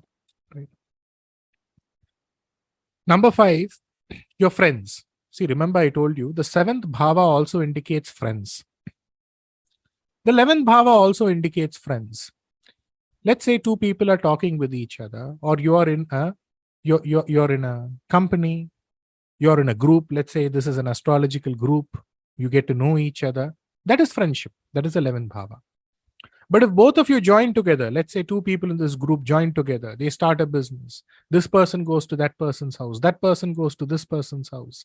This person organizes a feast for them. So it becomes a long time friendship. Then it becomes the 7th bhava, which means a friendship that leads to a partnership. That is what? That is the 7th bhava, which is a strong bond. But generically, if you are talking about, friends in general, that is the 11th bhava. Right? Number 6, success is the 11th bhava. Number 7, leadership is the 11th bhava, right? Because it is labha. So whoever has the labha, he is the leader, he is the boss, he is the owner of the company, right? Number 8, research. The 9th bhava indicates something to do with, something to do with your post, like, you're doing your MPhil, you're doing your masters, all of that comes under the 9th bhava. The vritti sthana of the 9th bhava. For people in the northern part of India, don't use vritti, but use vriddhi. That is the word. So the vriddhi, right? To that 9th bhava is 11th. So if somebody has to get into deep research studies, then it is the 11th bhava. Number 9, your hind leg. That is your 11th bhava. See, remember I told you, your 11th bhava indicates who? Your 11th bhava indicates your uncle. Uncle means father's younger brother. So let's say somebody has hurt his hind leg, the lower leg. Okay. Immediately you can ask this question. Check with your uncle whether he is having a problem or whether he is having health problem. Immediately call up that uncle. That person will also be having a problem. So just using this part of your body, you can predict for that relationship associated with that bhava. Which also means if the 11th bhava indicates labha, if the 11th bhava also indicates something to do with what? Your uncle. Let's say you don't have a young uncle. Your father does not have a younger brother. It's always good to call somebody young uncle. Whatever age you are. You may be in your 40s, you may be in your 50s, but somewhere you can call somebody uncle. Because the more and more you call somebody uncle, automatically, labha means the 11th bhava. Uncle means the 11th bhava. So uncle is equal to Labha. That's all. Right? Simple remedy, simple solution. Which also means, let's say, you know what? Let's say you want to actually go about and enable the 11th bhava. The 11th bhava is denoted by Kumbha. Remember, I shared with all of you last Friday. Regularly seeing a kalasa, right? Kalasam, kalash, that also can go about and give you labha. Also, you don't have to, especially for people in the southern part of India, especially Tamil Nadu, you can call a person who's running a grocery show, especially people who come from Tirunelveli district. We call them Annachi. So Anna itself means what? Elder brother itself is what? The 11th bhava. So the moment you call somebody Anna, so even for people in the northern part of India, what is the equivalent for Anna or elder brother in your language? Call that to another person. So you can call somebody uncle, you can call somebody elder brother. That will go about and give luck. Does it only indicate my elder brother? No, it also indicates my elder sister, Any, which means in Tamil you can call somebody Akka. Right? So whatever is in the northern part of India, what do you call for somebody who is your elder sister? You don't have to have an elder sister, but if you address women like that, automatically you would get luck, sir. You would get luck, ma'am. Right? So, number 10, anything to do, any travel which is long distant again. See, the lagna, the moment you start crossing the 7th bhava, then it automatically means what? You're moving away from your base. So, the 7th bhava, short travel. 3rd bhava, small, little travel, which is equivalent to, daily walking. Right? The moment it crosses the 9th bhava, 10th bhava, 11th bhava, 12th bhava, then it automatically indicates long distant travel. Right? Number 11, 3rd marriage. See here, first marriage, 7th bhava. The vritti or the vriddhi sthana for the first marriage, 9th bhava. Most importantly, an association of the sukha sthana has to be involved, whether it is for the first marriage or the second marriage. Remember, I told you the sukha sthana or the Kadaka Rashi is very, very important for marriage. So let's say you get married, first time it is not successful. Elders in the house or your parents in your house join together and they are scouting for another alliance for the sake of what? This boy should get settled, this girl should get settled. Then the 9th bhava and the 4th bhava. Let's say you decide, you know what? Nobody is doing anything for me. Let me choose a partner. Then something to do with the second marriage is obviously the 11th bhava. Why? Because the 11th bhava indicates desire, great desire, or what we call as abhilasha. I'm not getting married for my parents. I'm not getting married for my mother the second time. I'm getting married just for my sake. I like this person. I like this man. That way. Otherwise, again, if your parents are sitting, first is failure. Second is also failure. Third, then if all of them join together, then for the third marriage, you can consider the 11th bhava. So your abhilasha, your initiative, second marriage, 11th bhava. There's no astrologers will tell you, right? Only, these type of things will only come from me. Why? Because it's based on real-time practice. If parents are joining together, then it is automatically the 9th, 4th. 4th is always important. Why? Because you're getting married. Why? Because you want to lead a life of a grahastha. You want to enjoy the sukhas, the legitimate sukhas of a grahastha. Again, if the parents are deciding for the 3rd, 11th. If you yourself are doing everything for the sake of your desire, then it is the 11th, right? Which indicates the second marriage, right? Next is Ayul Balam. See, Labha means what? The biggest Labha that you get is not in your job, not in your business. It is your Ayul, sir. It is your Ayul, ma'am, right? Number 13, Christianity, cricket. Cricket, why? 11 players, 10 wickets. Right? Now, let's say you have a horoscope, okay? And in the horoscope, This is based on a suggestion that I gave, right? The 11th bhava lord in the 7th. So what do you think I would have suggested to this person? The 7th bhava indicates gifts.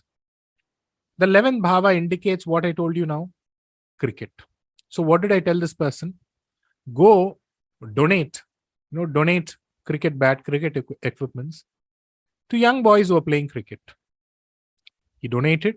Immediately, marriage happened for him. Why? Because the 7th bhava indicates gift. The 11th bhava indicates cricket. The 7th bhava also indicates marriage. What is the connection between Christianity and the 11th bhava? See, till 10, what do you write? Till 10, you would write this, no? You would write 10. Right? After 10, what do you do? 11. What is the other way you write 11? After you finish your 10th standard, it is plus 1. Right? Plus is what? It is like the cross, right? The cross of Jesus Christ.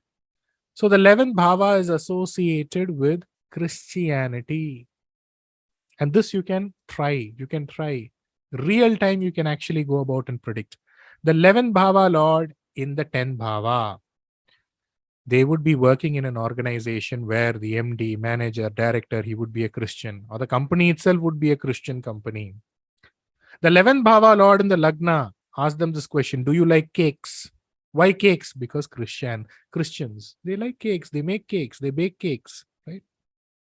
The 11th bhava lord in the Lagna, tell you would have a Christian friend. There would be a Christian living near your house. There would be a church near your house. Or you would have studied in a Christian school. Answer would be a yes, right? Small things I'm telling you.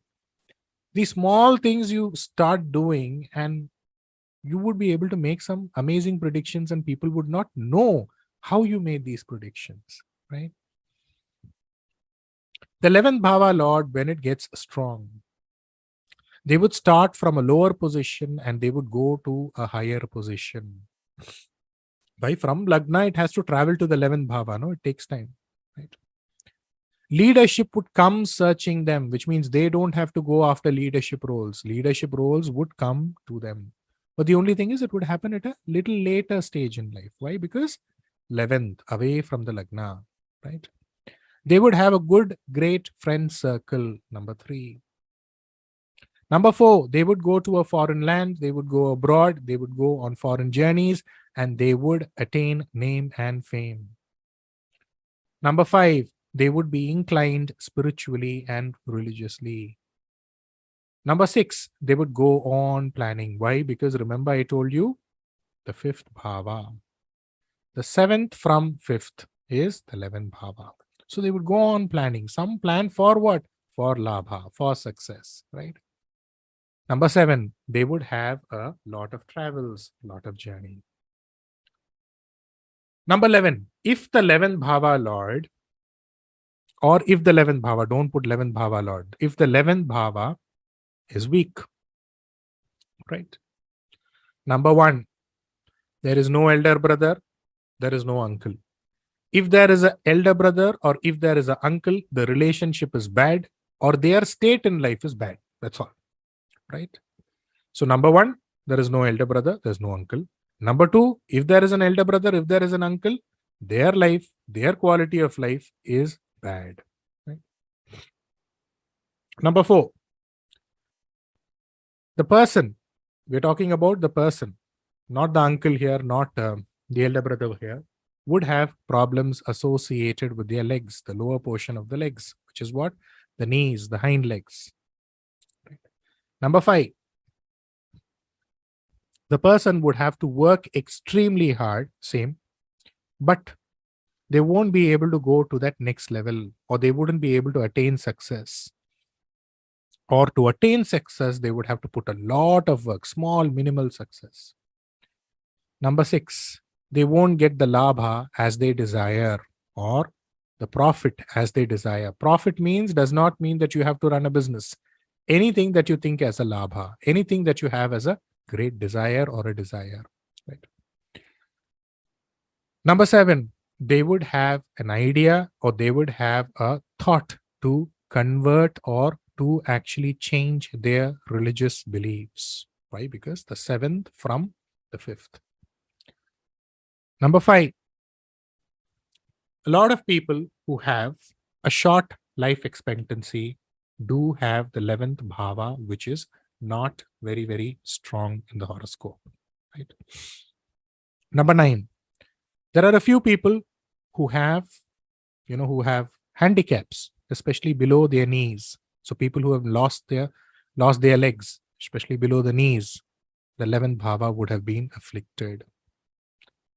Number 11, the later part of their life would be difficult. See, from the 1st to the 7th bhava is the first half of your life, right? Or the first part of your life. You can keep it that way, right? 1st to 7th. So from here on, it is the later part of your life. That is the way it works, right? So if the 11th bhava is afflicted, if there is no labha, how would you actually go about and enjoy the later part of your life?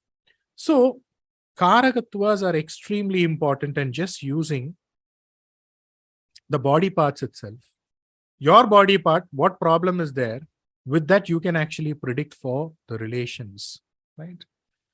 I would get more in detail when we go into the bhava, but just to give you an example, let's say you're telling that, your younger sibling is not doing well in life. Or let's say you're telling that, you don't have a very good relationship with your younger sibling. Then it automatically means anything associated with documents, anything associated with ornaments will not work out for you in life. Anything associated with chit fund, you putting money on a chit fund and waiting for that to multiply, that won't work out as per your desire. Why? Because the 3rd bhava indicates your younger sibling. The 3rd bhava also indicates documents, ornaments, right? Remember I told you ornaments? Where do you wear your ornaments? You wear the ornaments on the ears, on the nose, on the neck, your hands also, right? So automatically, if that is not proper, then this also won't be proper. Similarly, let's say the relationship with your elder sibling, or the relationship with your uncle, or let's say your uncle or your elder sibling is not doing well in life, then it can also mean that your mother's brother, who we call as Thai Maman. Remember I told you mother's brother, mother's younger brother, mother's brother, that is associated with what? That is associated with Simha Rashi, right? So your mother's brother, he won't have a good married life. So let's say your elder sibling is not doing well, or the relationship with your elder sibling is not good, or the relationship with your father's brother is not good. That is the 11th, right? Again, the 5th bhava indicates what? Your mother's brother. So the 7th from 5th is what? 1, 2, 3, 4, 5, 6, 7. So your mother's brother's married life will be difficult. So if this is a failure, then this is also a failure, sir, right?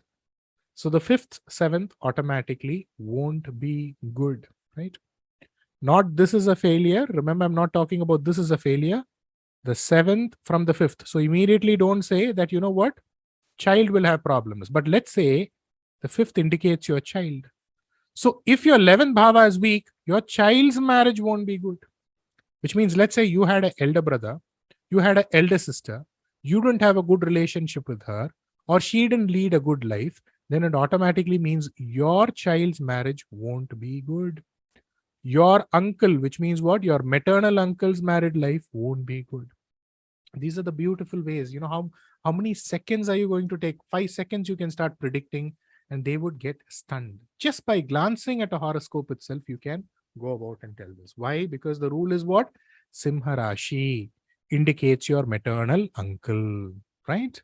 So using one sambhava, using one incident, you can go about and tell about the next incident. Most importantly, see, you need to take this as a note. In note means you can just put it as an asterisk or whatever, so that you can revise it later on. If the 9th bhava, 10th bhava, 11th bhava, and 12th bhava are strong, either of them are strong, it indicates something to do with Ayul Balam, right? Again, any of the four, we are not even talking about any of the four. Again, important points, you can take a note of it. When the second bhava is strong, then what? It automatically means early improvement in life. From a very young age, they will start improving.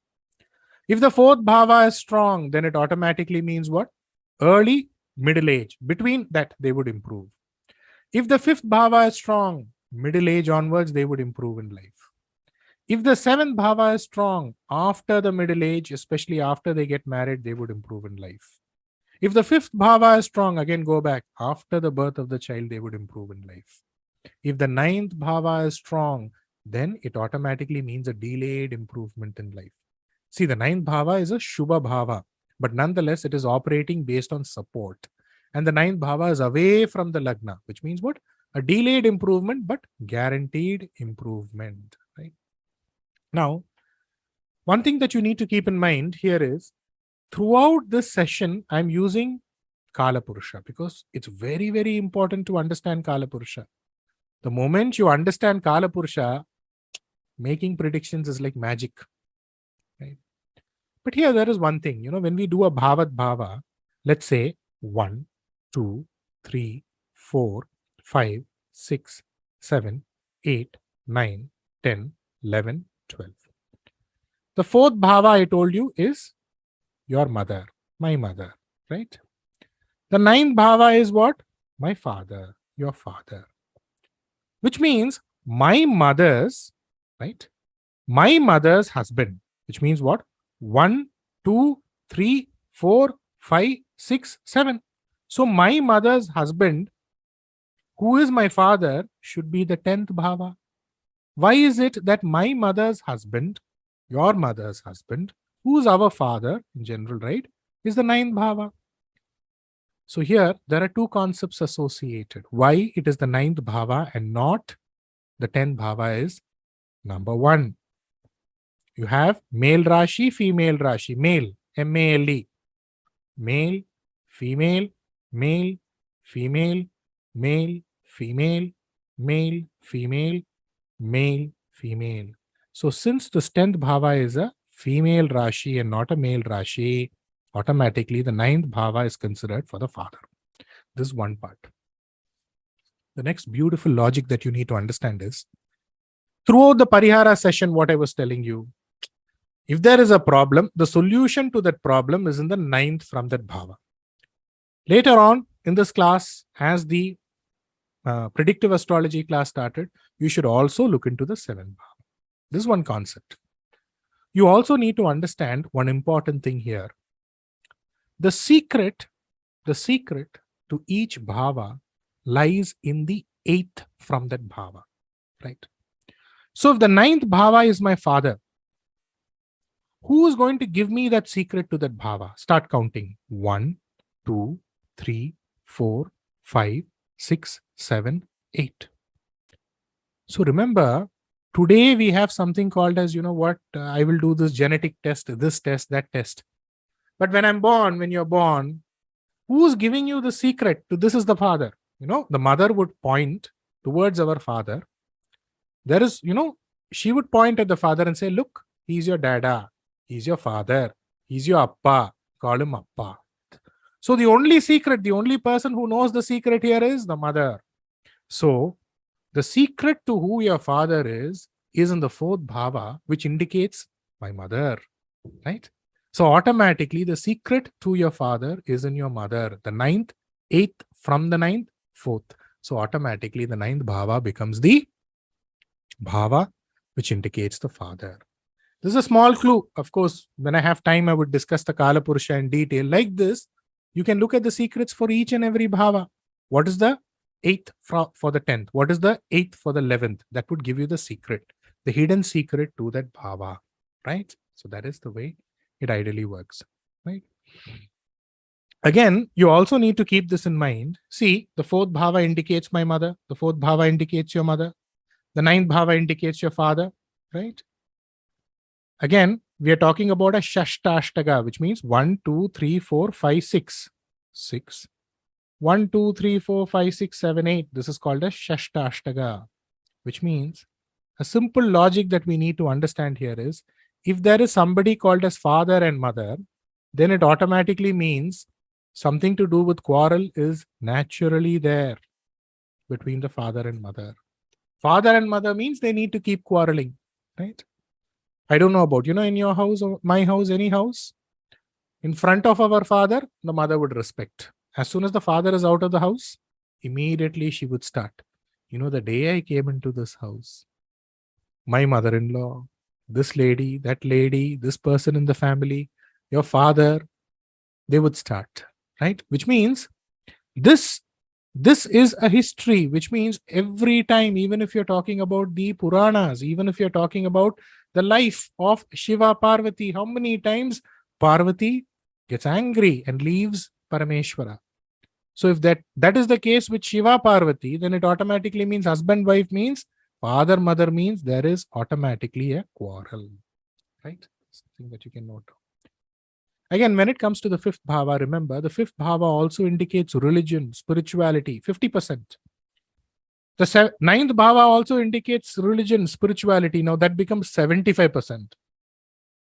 But when the 10th bhava, the 11th bhava, they become extremely strong, especially if they are associated with Ketus. Let's say 4 grahas, in that there is a Ketu also associated, then it becomes 100%, 200% spirituality, which means they won't have any time for the family. They would just go to the temple and keep ringing bells, right? So this is the way you look at spirituality as well. So now let's move to the 12th bhava, right? 12th bhava, you can write down 12th bhava. The 12th bhava indicates moksha. What is moksha? Liberation. So number 1, it indicates liberation. Next, number 2, it indicates big position, the biggest, the maximum. See, let's say you are in a state. What is the maximum position a person can get into when he is in a state? If you are referring to the Indian states here, maximum they can get into is what? They can become a chief minister. They can become a governor, right? If you are in India, what you can become? You can become the president of India. You can become the prime minister of India, which means this is the end. After this, what you need to do? After this, you need to be reborn again as a child. Because after the 12th, you have the Lagna, right? So anything to do with what? Anything to do with big positions, the biggest position. Beyond this, there is no position.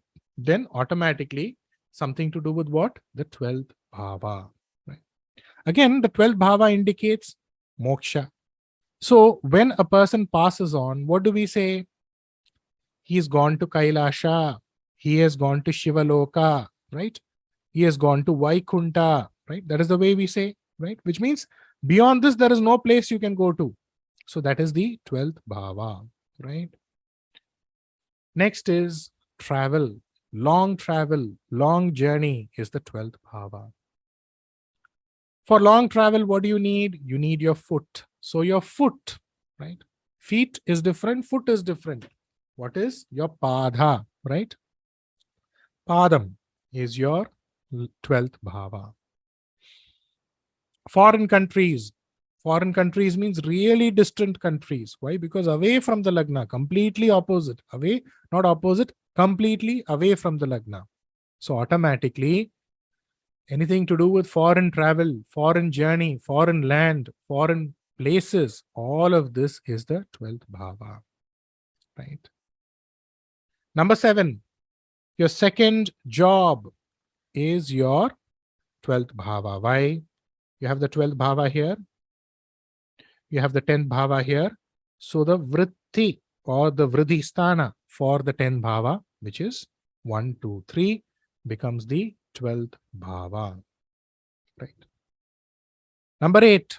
See, some people will not be going to a foreign country, but they will be working for companies like Accenture, Cognizant, Infosys, right? Which means organizations which have many branches, not in one place, in many places they have branches.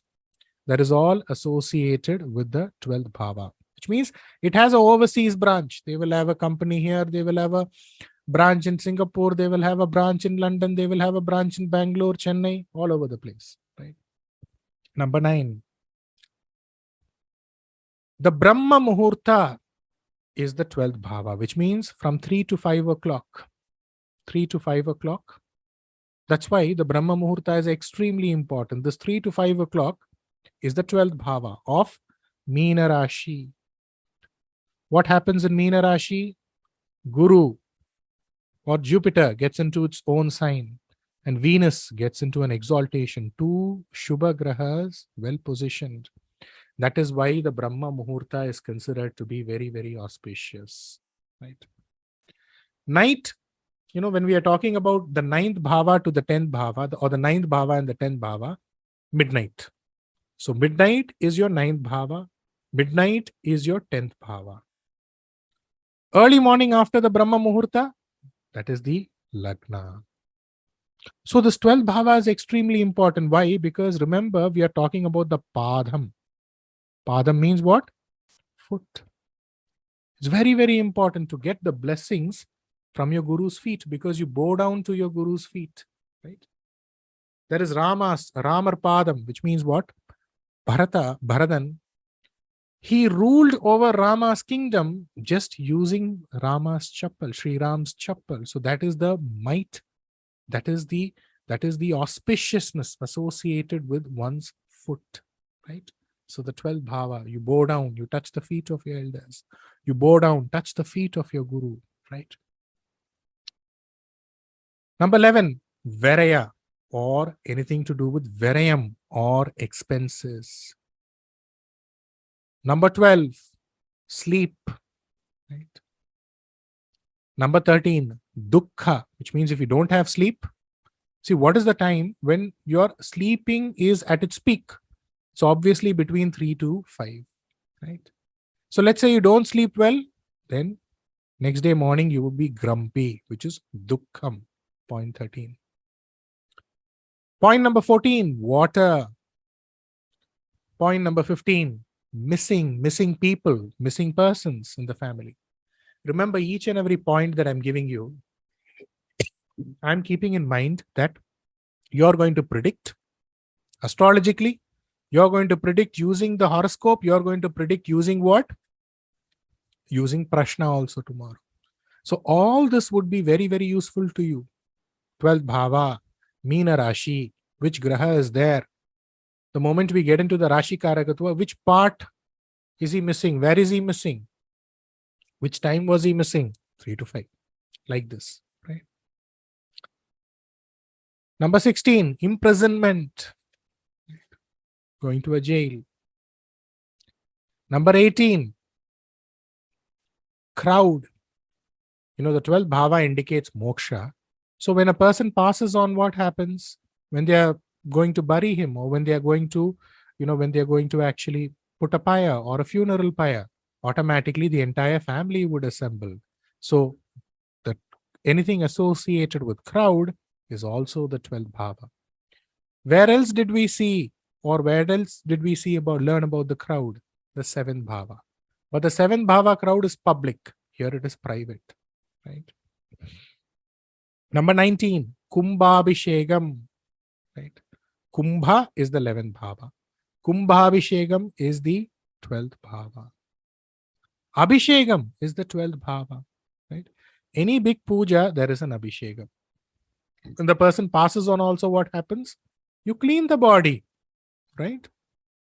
The final stage, right? Number 21, big form of charity, biggest form of charity. Let's say somebody says, this entire property, whatever property I have, I'm donating it to the charity. It's like, beyond this, nobody can do any charity. That is the 12th bhava. Father's property, father's land. Why? Because the 9th bhava is the father. The 9's fourth, 1, 2, 3, 4. Fourth means property is the 12th bhava. Your child's ayul. Why? Because your 5th bhava indicates your child, right? The 8th from the 5th is the 12th, which means what? If you start counting here, go clockwise, right? Go clockwise like this. 1, 2, 3, 4, 5, 6, 7, 8. So your child's ayul, right? That is your 12th bhava. your last stages of your life, because what? We have come to the end of that lagna. That is what? That is your 12th bhava. Now you can write, if the 12th bhava is strong in the horoscope, right? If the 12th bhava is strong in the horoscope. Number one, the person will reach high positions in life. Why? Because beyond this, there is no position, right? Number two, will live in a joint family. Why? Because remember, we spoke about crowd. Number three, will have two jobs, two professions, two forms of income. Why? Because the vriddhi or the vriddhi sthana of the 10th. They will perform Kumbha Abhisheka. They will be associated with foreign lands, foreign communications. Right? Number six, they would travel frequently. Number seven, they will have all the sukhas. They would have all the bhogas associated with the life. Why? Because the 12th bhava is considered as the ayana, sayana, bohasthana, which means what? Sayanam is sleep. Ayana, sayana, boham means what? The sensual pleasures that somebody needs to enjoy because he is legitimately married to a person or owing to a marriage. So anything to do with the pleasures of bed, automatically the 12th bhava. So if the 12th bhava is strong, all of that would naturally come to the person, right? Which also means housing, property, all of that will come. Number 8. Number 9, he will get married early. Number 10, he will like to have pets in the house, animals in the house, right? And animals in his house will grow well. Remember, when I'm saying he, she is also implied here. The later stages of the life would be good, right? So this is as simple as that.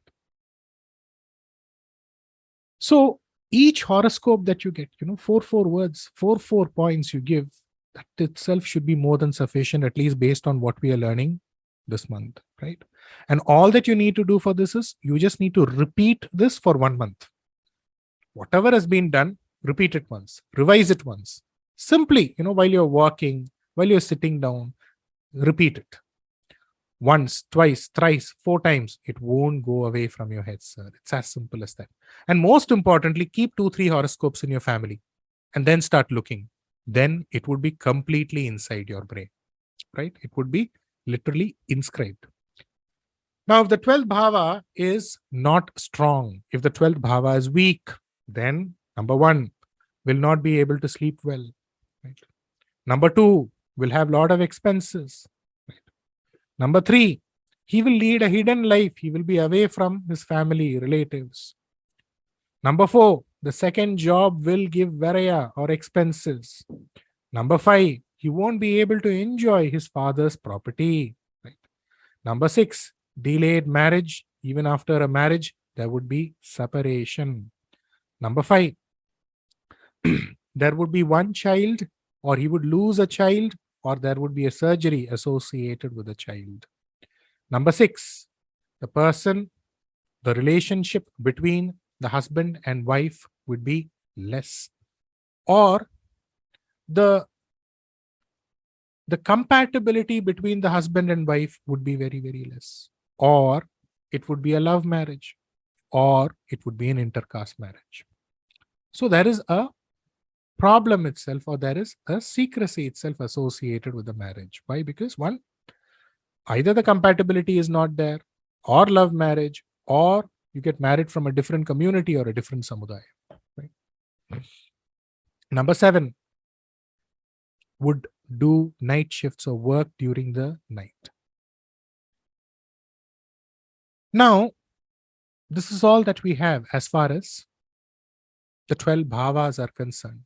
So 5 weeks of dedicated effort on the 9 grahas, the graha karakatwas and the bhava karakatwas. So in the 9 grahas, the karakatwas of the 9 grahas, if the 9 grahas get into a bala, if the 9 grahas get into what? A balavina or less bala or powerless. 12 bhava karakatva, again, what if they are into a plus? What if they are into a minus? So this is very, very important, dear students, because this 5 weeks is the seed that you have planted. Of course, when we are going to get into the GOCHARA Rahu next month, that is going to be a different journey. You know what? When a Rahu is transiting across a particular Graha in your Jananagala horoscope, that would take you into a different dimension. The way people start seeing you itself would differ. Even your own relatives, they would be stunned. Where did this person even get this type of a knowledge? Right? That is different. But I want you to revise this, because this is the only thing that you need to have. Beyond this, the rest of it is coming, is just going to add everything and create everything. But if you don't remember this, that is going to be difficult. See, here you need to understand one important thing. The 12th bhava is extremely important. Why? Because it indicates the ayana sayana boha. If your second bhava is weak, then it means, what? You are along with your father and mother. This stage that you have in life, boy or a girl, where you're with your father and mother, that is your 12th bhava. But the second bhava. But the 12th bhava indicates how close you are with your spouse. So the 12th bhava is extremely important, which means if the 7th bhava in the horoscope and the 12th bhava in the horoscope is spoiled, then it automatically means the husband and wife would lead a separated life. This person would be sleeping in one bedroom, that person would be sleeping in one bedroom, right? So the second bhava tells you, when you're young, do you sleep with your father and mother? The 7th bhava, 12th bhava tells you, when you grow up, do you sleep with your wife? Do you sleep with your husband? So literally, by looking at the 7th bhava, 12th bhava is spoiled. Immediately when you go into the house, what? You both are in different rooms. Immediately you can predict. Which also means this should be kept in mind, especially when it comes to matching horoscopes. When you match horoscopes, you should look into all of this rather than looking at, just the Puruttam, or what we call as, Dasavida Puruttam in Tamil. In the northern part of India, you call it as, I think it is Milan, or whatever. You just use the nakshatras in order to go about and do that. Of course, that is one part of it. That is one integral step. But that does not always work. These important things needs to be looked into in life, right? The second bhava indicates how close you are with your father and mother, right? Which means if the second bhava is spoiled, that means what? You won't be with your father and mother during your younger days in the life. Your father will be somewhere, you will be somewhere. Your mother will be somewhere, you would be somewhere. See here, the 4th bhava indicates your mother, right? The 4th bhava indicates your mother. So let's get into this here. The 4th bhava indicates your mother, right? The 9th bhava indicates your father. What is the Tambadya sthana of your mother, or the 12th bhava of your mother?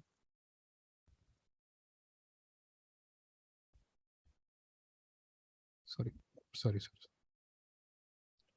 So the 4th bhava indicates your mother. The 9th bhava indicates your father.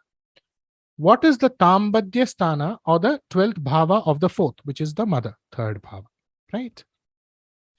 What is the Tambadya sthana, or the 12th bhava of your father? What is it? It is the Ashtama bhava.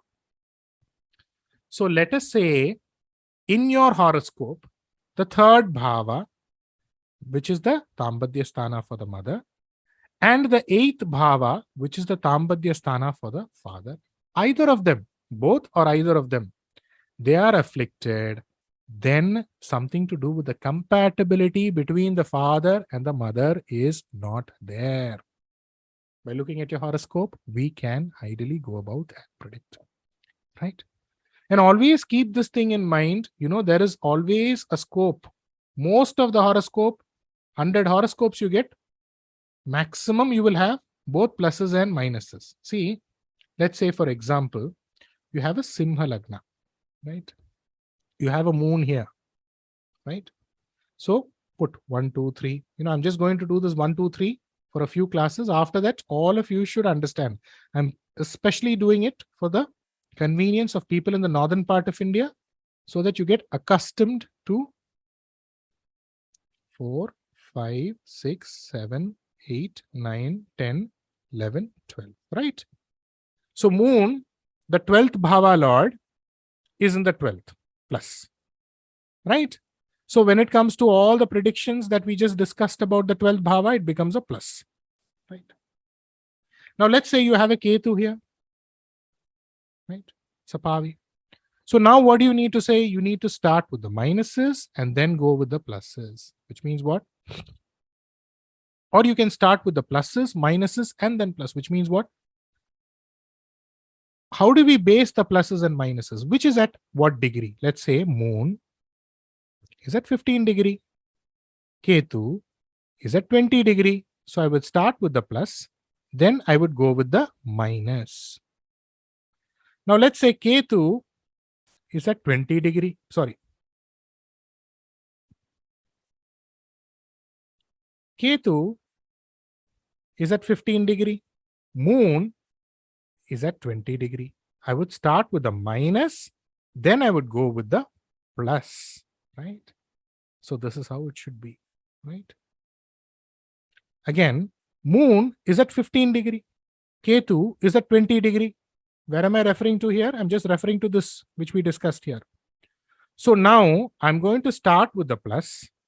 I'm going to go with the minus. Will it again become a plus? Yes, sir. It has to again become a plus, which automatically means what? How will you predict for this person? Sir, you were you would have good sleep. You were sleeping well. Suddenly that sleep would have been cut off, right? After a few days, after a few years, after a few months, based on getting into the Dasha Bhukti, it would be solved. Right? You would have problems in the legs, your feet. After taking medicine, it would be all right. Right? Let's also discuss one more horoscope here.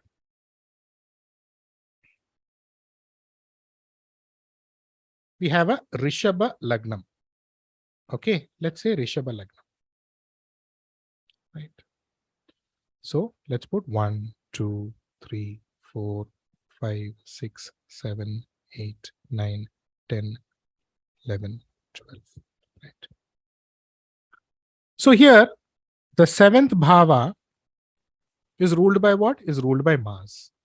The 7th bhava lord is in the 9th. Good. But here, as I told you, you need to also understand the 7th bhava lord is in the Badaka Sthana. What is it? For Shara Rashi, right? You have Sharam, Stiram, Ubayam. Sharam means movable. Stiram, fixed. Ubayam, mixed, right? Both. Sharam, Stiram, Ubayam. You can just go on like this. So for all the Shara Rashis, right? The 11th would become the Badaka. Stira Rashis, the 9th would become the Badaka. What is Badaka? Don't complicate yourself too much now. Don't say everything is bad. It will give the problem, it will end the problem. I'm just adding this new concept now, right? Everything would be coming to you layered by layer. Ubaya Rashi. Ubaya Rashi means Ubaya Lagna, right? 7. So here Mars, which indicates what? My Kalatra, my spouse, is getting into an exaltation plus. Is in the 9th bhava plus, but it is in the Badagam, which means what? It will create problems and it will give solutions, right? So this is also one important way on how you need to actually go about and check into how, a graha or a bhava attains bala, right? So, as we discussed in the previous session, when it comes to property, first property, 4th bhava. Second property, 6th bhava. Third property, 8th bhava, right? Fourth property, 10th bhava. Fifth property, 12th bhava, which means the more you accumulate property, look at that 6th bhava, 8th bhava function. So usually when you have more property, problems will be there. Again, also keep in mind, when you understand the Karakatwas of Guru, automatically you would understand the Karakatwas of 9th bhava. When you understand the Karakatwas of Sun, then you would automatically understand the Karakatwas of the 5th bhava, right?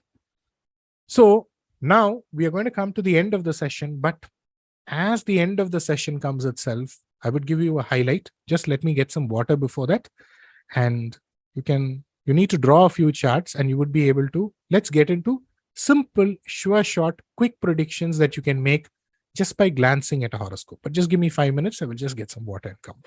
Meanwhile, if you do have any questions in 5 minutes, you can ask me these questions, or post the session gets over also you can ask. Just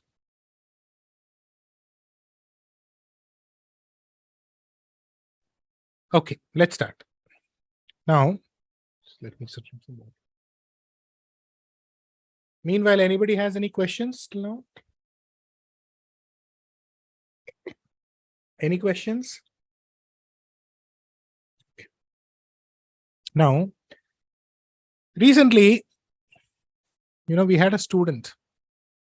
She's the Parihara class. Remember, I told you the story. After the Parihara class, she visited a few temples. First temple, her husband got few orders. Immediately, she responded to me, "Sir, immediately after visiting this place, my husband got 2 orders, 3 orders.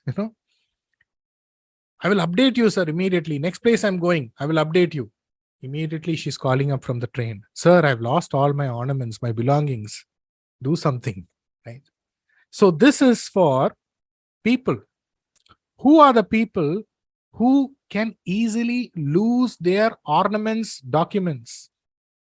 Makara Rashi, Makara Lagna. If you find a person who has a Magara Rashi, Magara Lagna, or a Graha is there in the Magara Rashi, Magara Lagna. Let's take an example here.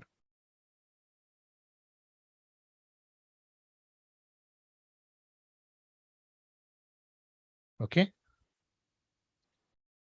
So it can be a Makara Rashi, which is moon is there, or a Magara Lagna, or a Graha is there in the Magara Rashi. Let's say Mars.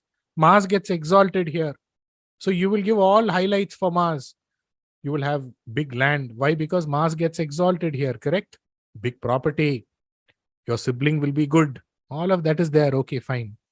But when a Graha is associated or in, associated means in Makara, then it automatically means anything to do with documents, anything to do with ornaments, they will easily lose it. So if Mars or any Graha is there in that Lagna, automatically you should predict during that Mars Bhukti. Why Mars Bhukti I'm using? Because if Mars is in Makara Lagna, let's say Mars is not here, let's say some other Graha is there, let's say Mercury is there, then Mercury Bhukti, Mercury Dasha, or in a Krishna temple. If Mars is there in a Murugan temple, you would lose your belongings. Sure, short, simple predictions you can use just by glancing at a horoscope. What is the logic behind it? Let's start with the logic. These are all golden rules, diamond rules. Nobody would teach you. The reason they say astrology is sukshama, right? It is a hidden treasure. It's because there are so many rules like this. I have hundreds and hundreds of rules like this. But people should be willing to take it, right? People should be willing to take it, apply it without question. The reason people don't share, or people who are learned astrologers, they don't share, because they will tell something, you will tell another logic, and they would get frustrated and say, there's no point sharing this with people, right? See here, Makara Rashi, Makara Lagna. So put a tick mark here, draw a horoscope, all of you draw a horoscope, draw the Rashi Chakra. When we are referring to Abharana or ornaments, what are we referring to here? We are referring to the third bhava of the Kalapurusha, which indicates Abharana, right?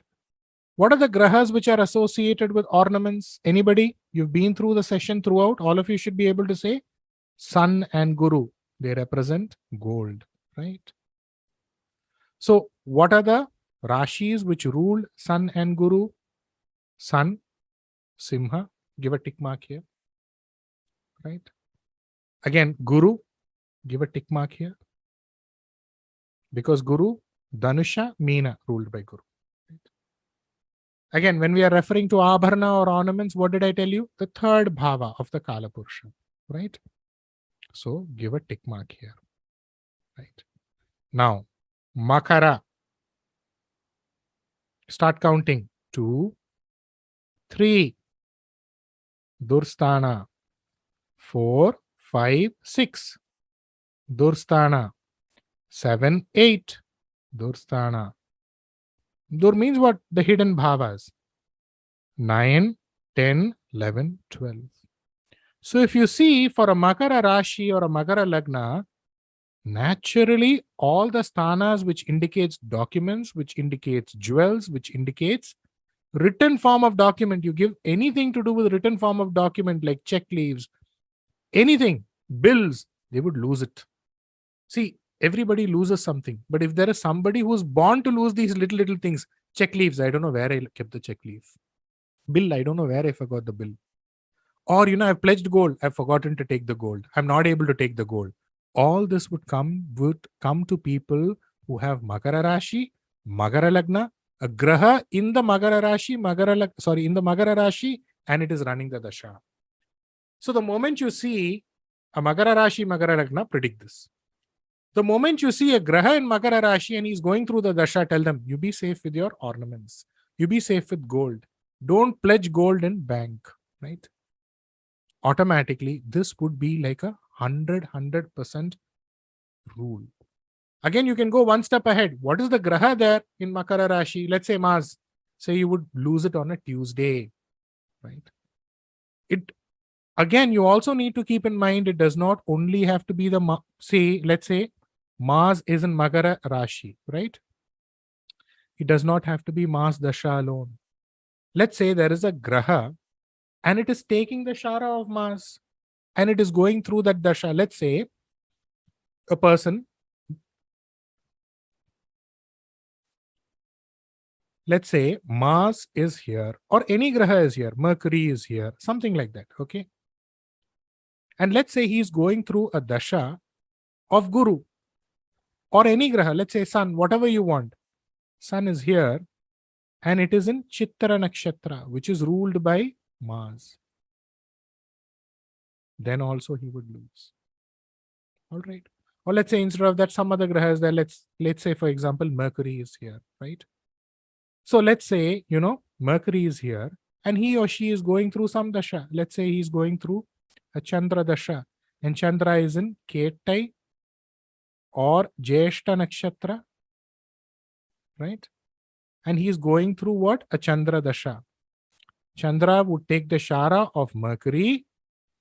He would lose ornaments. She would lose ornaments. When would she lose ornaments? On a Wednesday, right? These are beautiful, beautiful ways to predict. For some people who are not able to understand this, all that I'm doing is linking the Kala Purusha and predicting. Simple predictions. And this is the way astrologers are supposed to predict. Sure shot predictions. 2 minutes prediction that should stun people. Nobody should even know, how did he even predict? And you should in turn teach them. You should become teachers. You should become gurus. Okay. Rule number 2, golden rule number 2, please write it down. Right? Let's say in the horoscope, forget the Lagna. Let's say in the horoscope,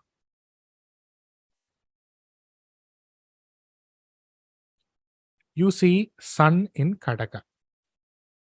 You see Sun in Tulam. You see Sun in Makara. You see Sun in Meena Rashi. Forget the Lagna. Forget the Lagna. Tell them immediately. Whoever has this type of combination, when you see a horoscope, you see Sun either in Kadaka, Tulam, Magaram, or what? Or Meenam. You will have anxiety. You will have deep concern. You will have troubles associated with your child. Why? Kala Purusha, 5th Bhava, indicates the child. Start counting. 1, 2, 3. Minus. 4, 5, 6. Minus. 7, 8. Minus. 9, 10, 11, 12. Minus. So the 12th, so automatically the 3rd Bhava from the Kala Purusha, Sun is there. The 6th Bhava, Sun is there. 8th Bhava, Sun is there. 12th Bhava, Sun is there. Anything associated with your child, you will have a lot of concern pertaining to the child. Especially the male child. Why? Because we discussed In this course only, in this first part only, sun indicates the male hair, the male child. So female child, no problem. Male child, especially the first child, right? Like this, I can come up with minimum 100 points, sir. Minimum 100 points. With this, you can predict. Amazing prediction. And that's the reason during the month of Adi in Tamil, or what is also called as Ashada, right? For people in the northern part of India, they didn't allow the husband and wife to be together so that, you don't create a problem or you don't have a problematic child. Why? Because sun in the Rashi of Chandra, which automatically means Amavasya, right? So problems pertaining to what? Pertaining to the child. Now, this is very important, okay? This is very, very important when it comes to matching horoscopes. All astrologers, they would forget all this and they would match horoscopes. Let's say a husband and wife, both of them have this combination. So does it not qualify for a Putra Dosha, dear students? So isn't this something that you should be looking at when you actually go about and analyze the horoscope?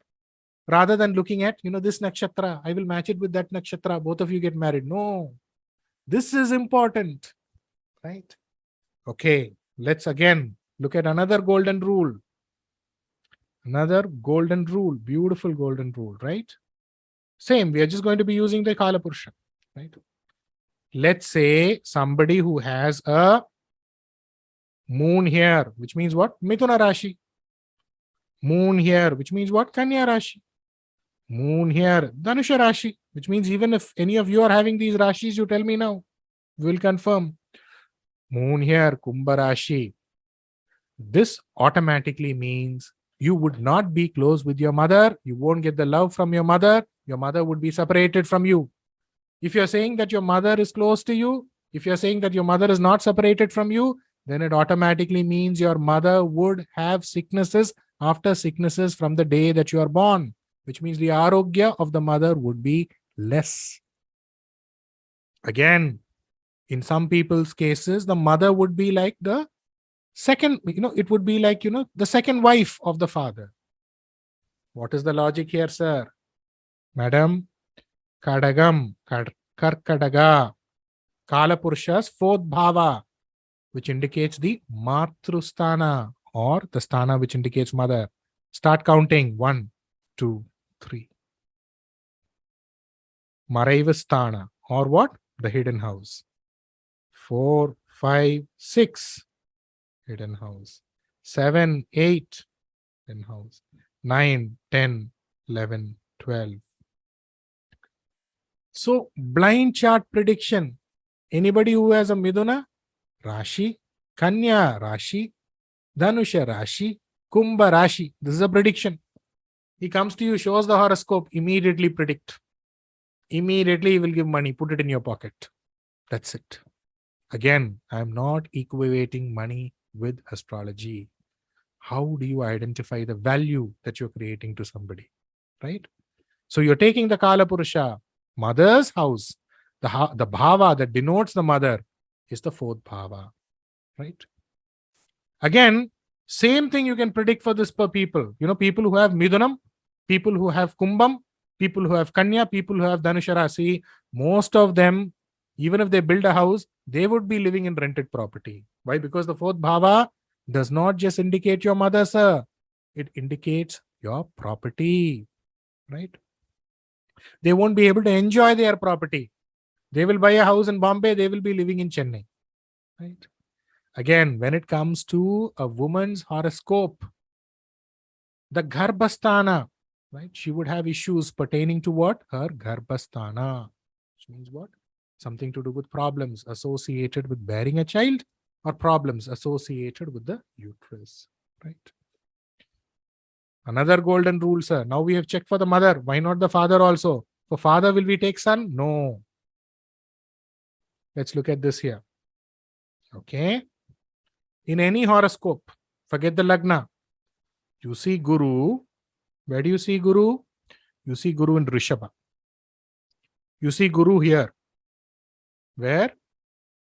In Karkataka or Kadaka. You see Guru in Vrishchaka. You see Guru in Makara. Immediately predict he or she would be separated from the father. or the sukhas that he needs to enjoy from the father won't be there. In the father's family, there would be 2 marriages. Immediately, yes, sir. How did you know it? What is the concept here? 9th of the Kala Purusha indicates the father. So here, why am I considering the 2nd from the 9th? Because Guru gets debilitated here. Right? So 2, I'm considering. Why? Because Guru is getting debilitated. 3, no, you don't have to worry. It does not work out here. 4th, 5, 6th, does not work out. 7th, 8th, does not. It creates problem. 9, 10, 11, 12. So when you find Guru here, immediately Lagna, this is how astrologers, good, seasoned astrologers, experienced astrologers predict. And people would spend 101 hours sitting in YouTube, giving Gyan session, not knowing, what. This is the way you predict, sir. This is the way predictions were done or is done by people who are professionals like me, right? And this is the way I want you to predict. Next, let's also get into another thing here.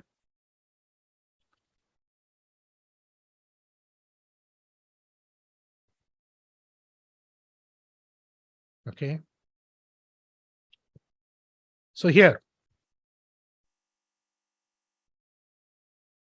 let's say you have Mars here, where for those who have in Mithuna, Mars here, Kataka, Mars here, right? Which is in Kanya, Mars here in Dhanusha, Mars here, right? So what happens now?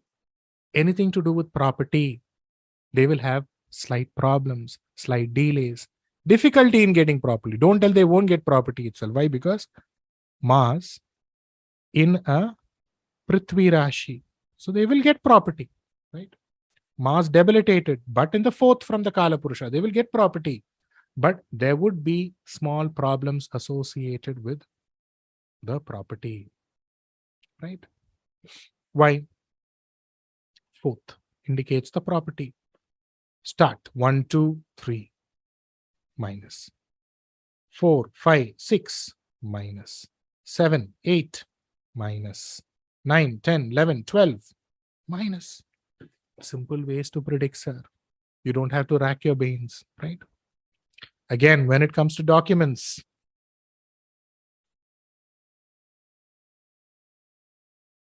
let's get here. Let's say Mercury, where? In Rishabha Rashi. Mercury in Simha Rashi. Mercury in Makara Rashi. Mercury here in Meena Rashi, right? Wherever you see this combination, they would lack boldness. That is one part. They would not be bold people. They would have their own fears about their own manliness. If somebody comes to the house, they would want 2, 3 people along with them, right?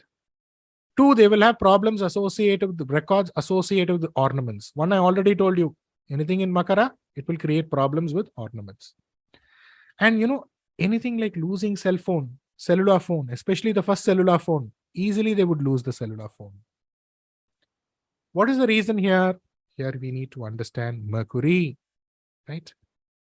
3rd, documents, ornaments, dhairya, virya. So here 1, 2, 3, 4, 5, 6, 7, 8, 9, 10. But what happens to Mercury here? He gets debilitated. 11, 12. That's all, sir. Simple golden rules that you can actually use in order to predict. And this is just the trailer, sir. More things are yet to come, which means the next month itself will be a magic that is going to be created. And I'm not doing this for you alone, sir. I'm doing this for your entire generation. Very shortly, once you finish this course, let's say, 50 years from now, 60 years from now, your photo will be in the house. Somebody would tell, what? This is this sir, this man. She was a great astrologer during that time. So my goal is to create people, create livelihood, create a legacy. So with this, we have come to the first month end of the Graha Karakatwa, the Bhava Karakatwa.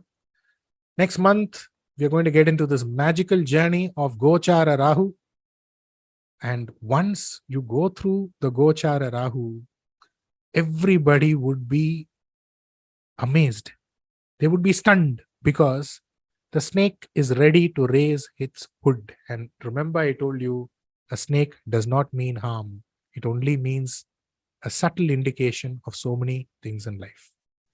So now, if you have any questions, you can ask me any questions if you have. Wishing you all a wonderful, auspicious Deepavali. May light shine upon all of you. Thank you. Any questions? You can go ahead. Any questions?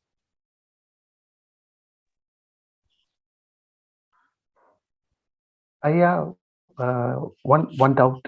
You said in Maharam, whatever the Graha is there, when the Dasa operate, you lose documents or ornaments. Yes. Supposing in Makara Rashi, suppose Sani and Guru is there and Guru Dasa is happening, Yes. which period the native has to be careful? Guru Dasha, Guru Bhukti.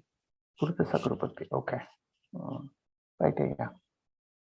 Guru Dasha, Shani Bhukti, because you told Shani is also there in Makaram. No, yeah. Correct. Okay. Guru Dasha, Guru Bhukti. Guru Dasha, Shani Bhukti. When you go to Anjaneya temple. Okay. When you go to Sai Baba temple. Okay, yeah. Right? When you go to your father's property. When you go to your father's house. When you meet your father. Why? Because Guru, Kala Purusha's 9 Bhava. When you go to your elder brother's house. When you go to your Chittapa's house. Chittapa for people in the northern part of India. All this will coincide during a Saturday, right? During a Thursday. Okay. You get it right? I keep this in mind. It's for record. No. Okay. So today I lost my bill. What is the day? Thursday, sir. So today, I by mistake, I shared my OTP with somebody. What day? Saturday, sir. Right? So all these things will be there. Right? And by the way, this OTP password problem was a problem of late 2010. Now, there are different ways people scam, using the phone. So you should be aware of all of that. OTP, password, for forgetting your password, yeah, that is there.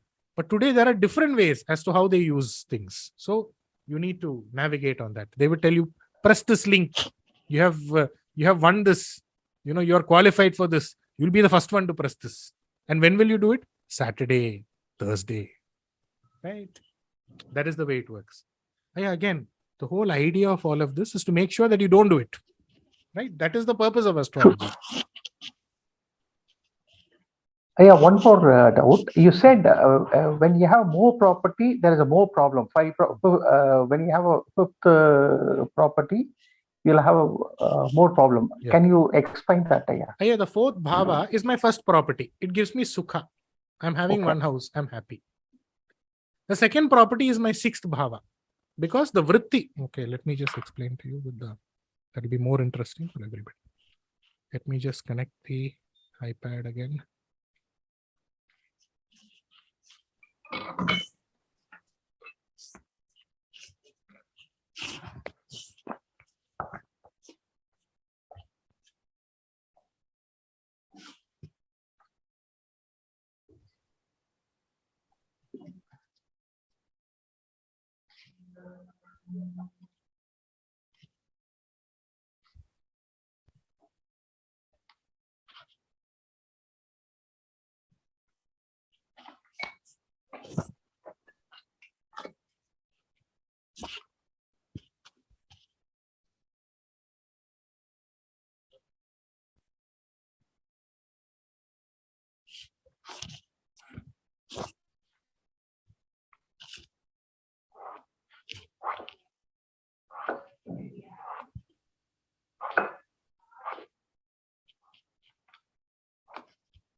The fourth bhava is my first property. Am I correct?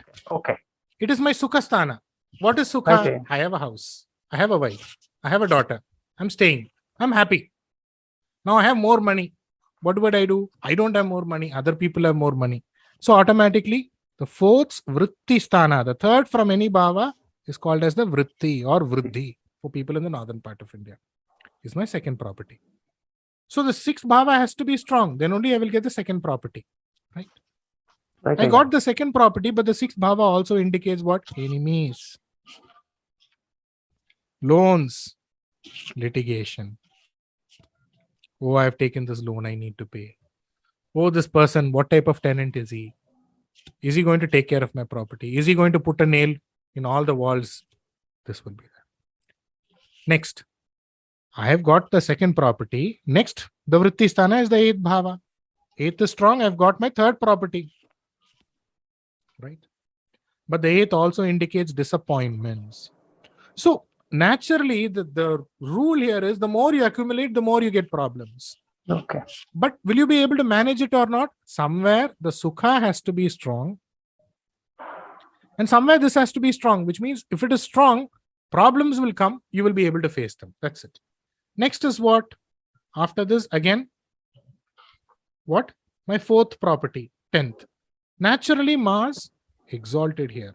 Guru debilitated here, which automatically means what? 4 properties are there. I don't know when somebody is going to come from income tax department, raid me. Who's this type of problem? Again, vritti, 12th, 5th property. 5 properties have come, but it is the Varyasthanam, which means what? Expenses, maintenance. So the rule is simple. As you accumulate in life, there are also burdens. Whether you are able to bear the burdens or not is based on the strength. Will there be burdens? Yes. Will you be able to face the burdens? Yes, if that is strong. Right. And that obviously needs to be strong. Only then you get it. Right? But remember, straight away, don't jump to 12th bhava, 8th bhava, 6th. First, you need, remember I told you, Kadagam kettal, Sugam kedum, which means for people in the northern part of India, if the Kadaga Rashi is spoiled in my horoscope, I don't have Sukha in the horoscope. So remember, I need to have the basic Sukha first. Then only we can go to that next level, right? So that's how it is. But at times, you know what happens? The 4th bhava is spoiled. The 6th bhava is strong. So first property, problem. Second property, I get. That is the way you predict. That you don't confuse yourself now. Once we get into bhavas, the 4th bhava, 1 full month will be there for the 4th bhava. That time you would be able to make crystal clear predictions. Now don't confuse yourself with that. Right. Thank you. Right. Any other question? Any other question? Good evening, sir. Namaskaram, Ayya. Good evening. Sir, Rajesh is here. Yes, Ayya. Yes. Sir, like as in Makar, when we don't have any planet, then we have to consider only Saturn. And no, you don't consider anything. Nothing. Remember, I told you the 10th bhava should be occupied by a graha. Then it is good. Okay.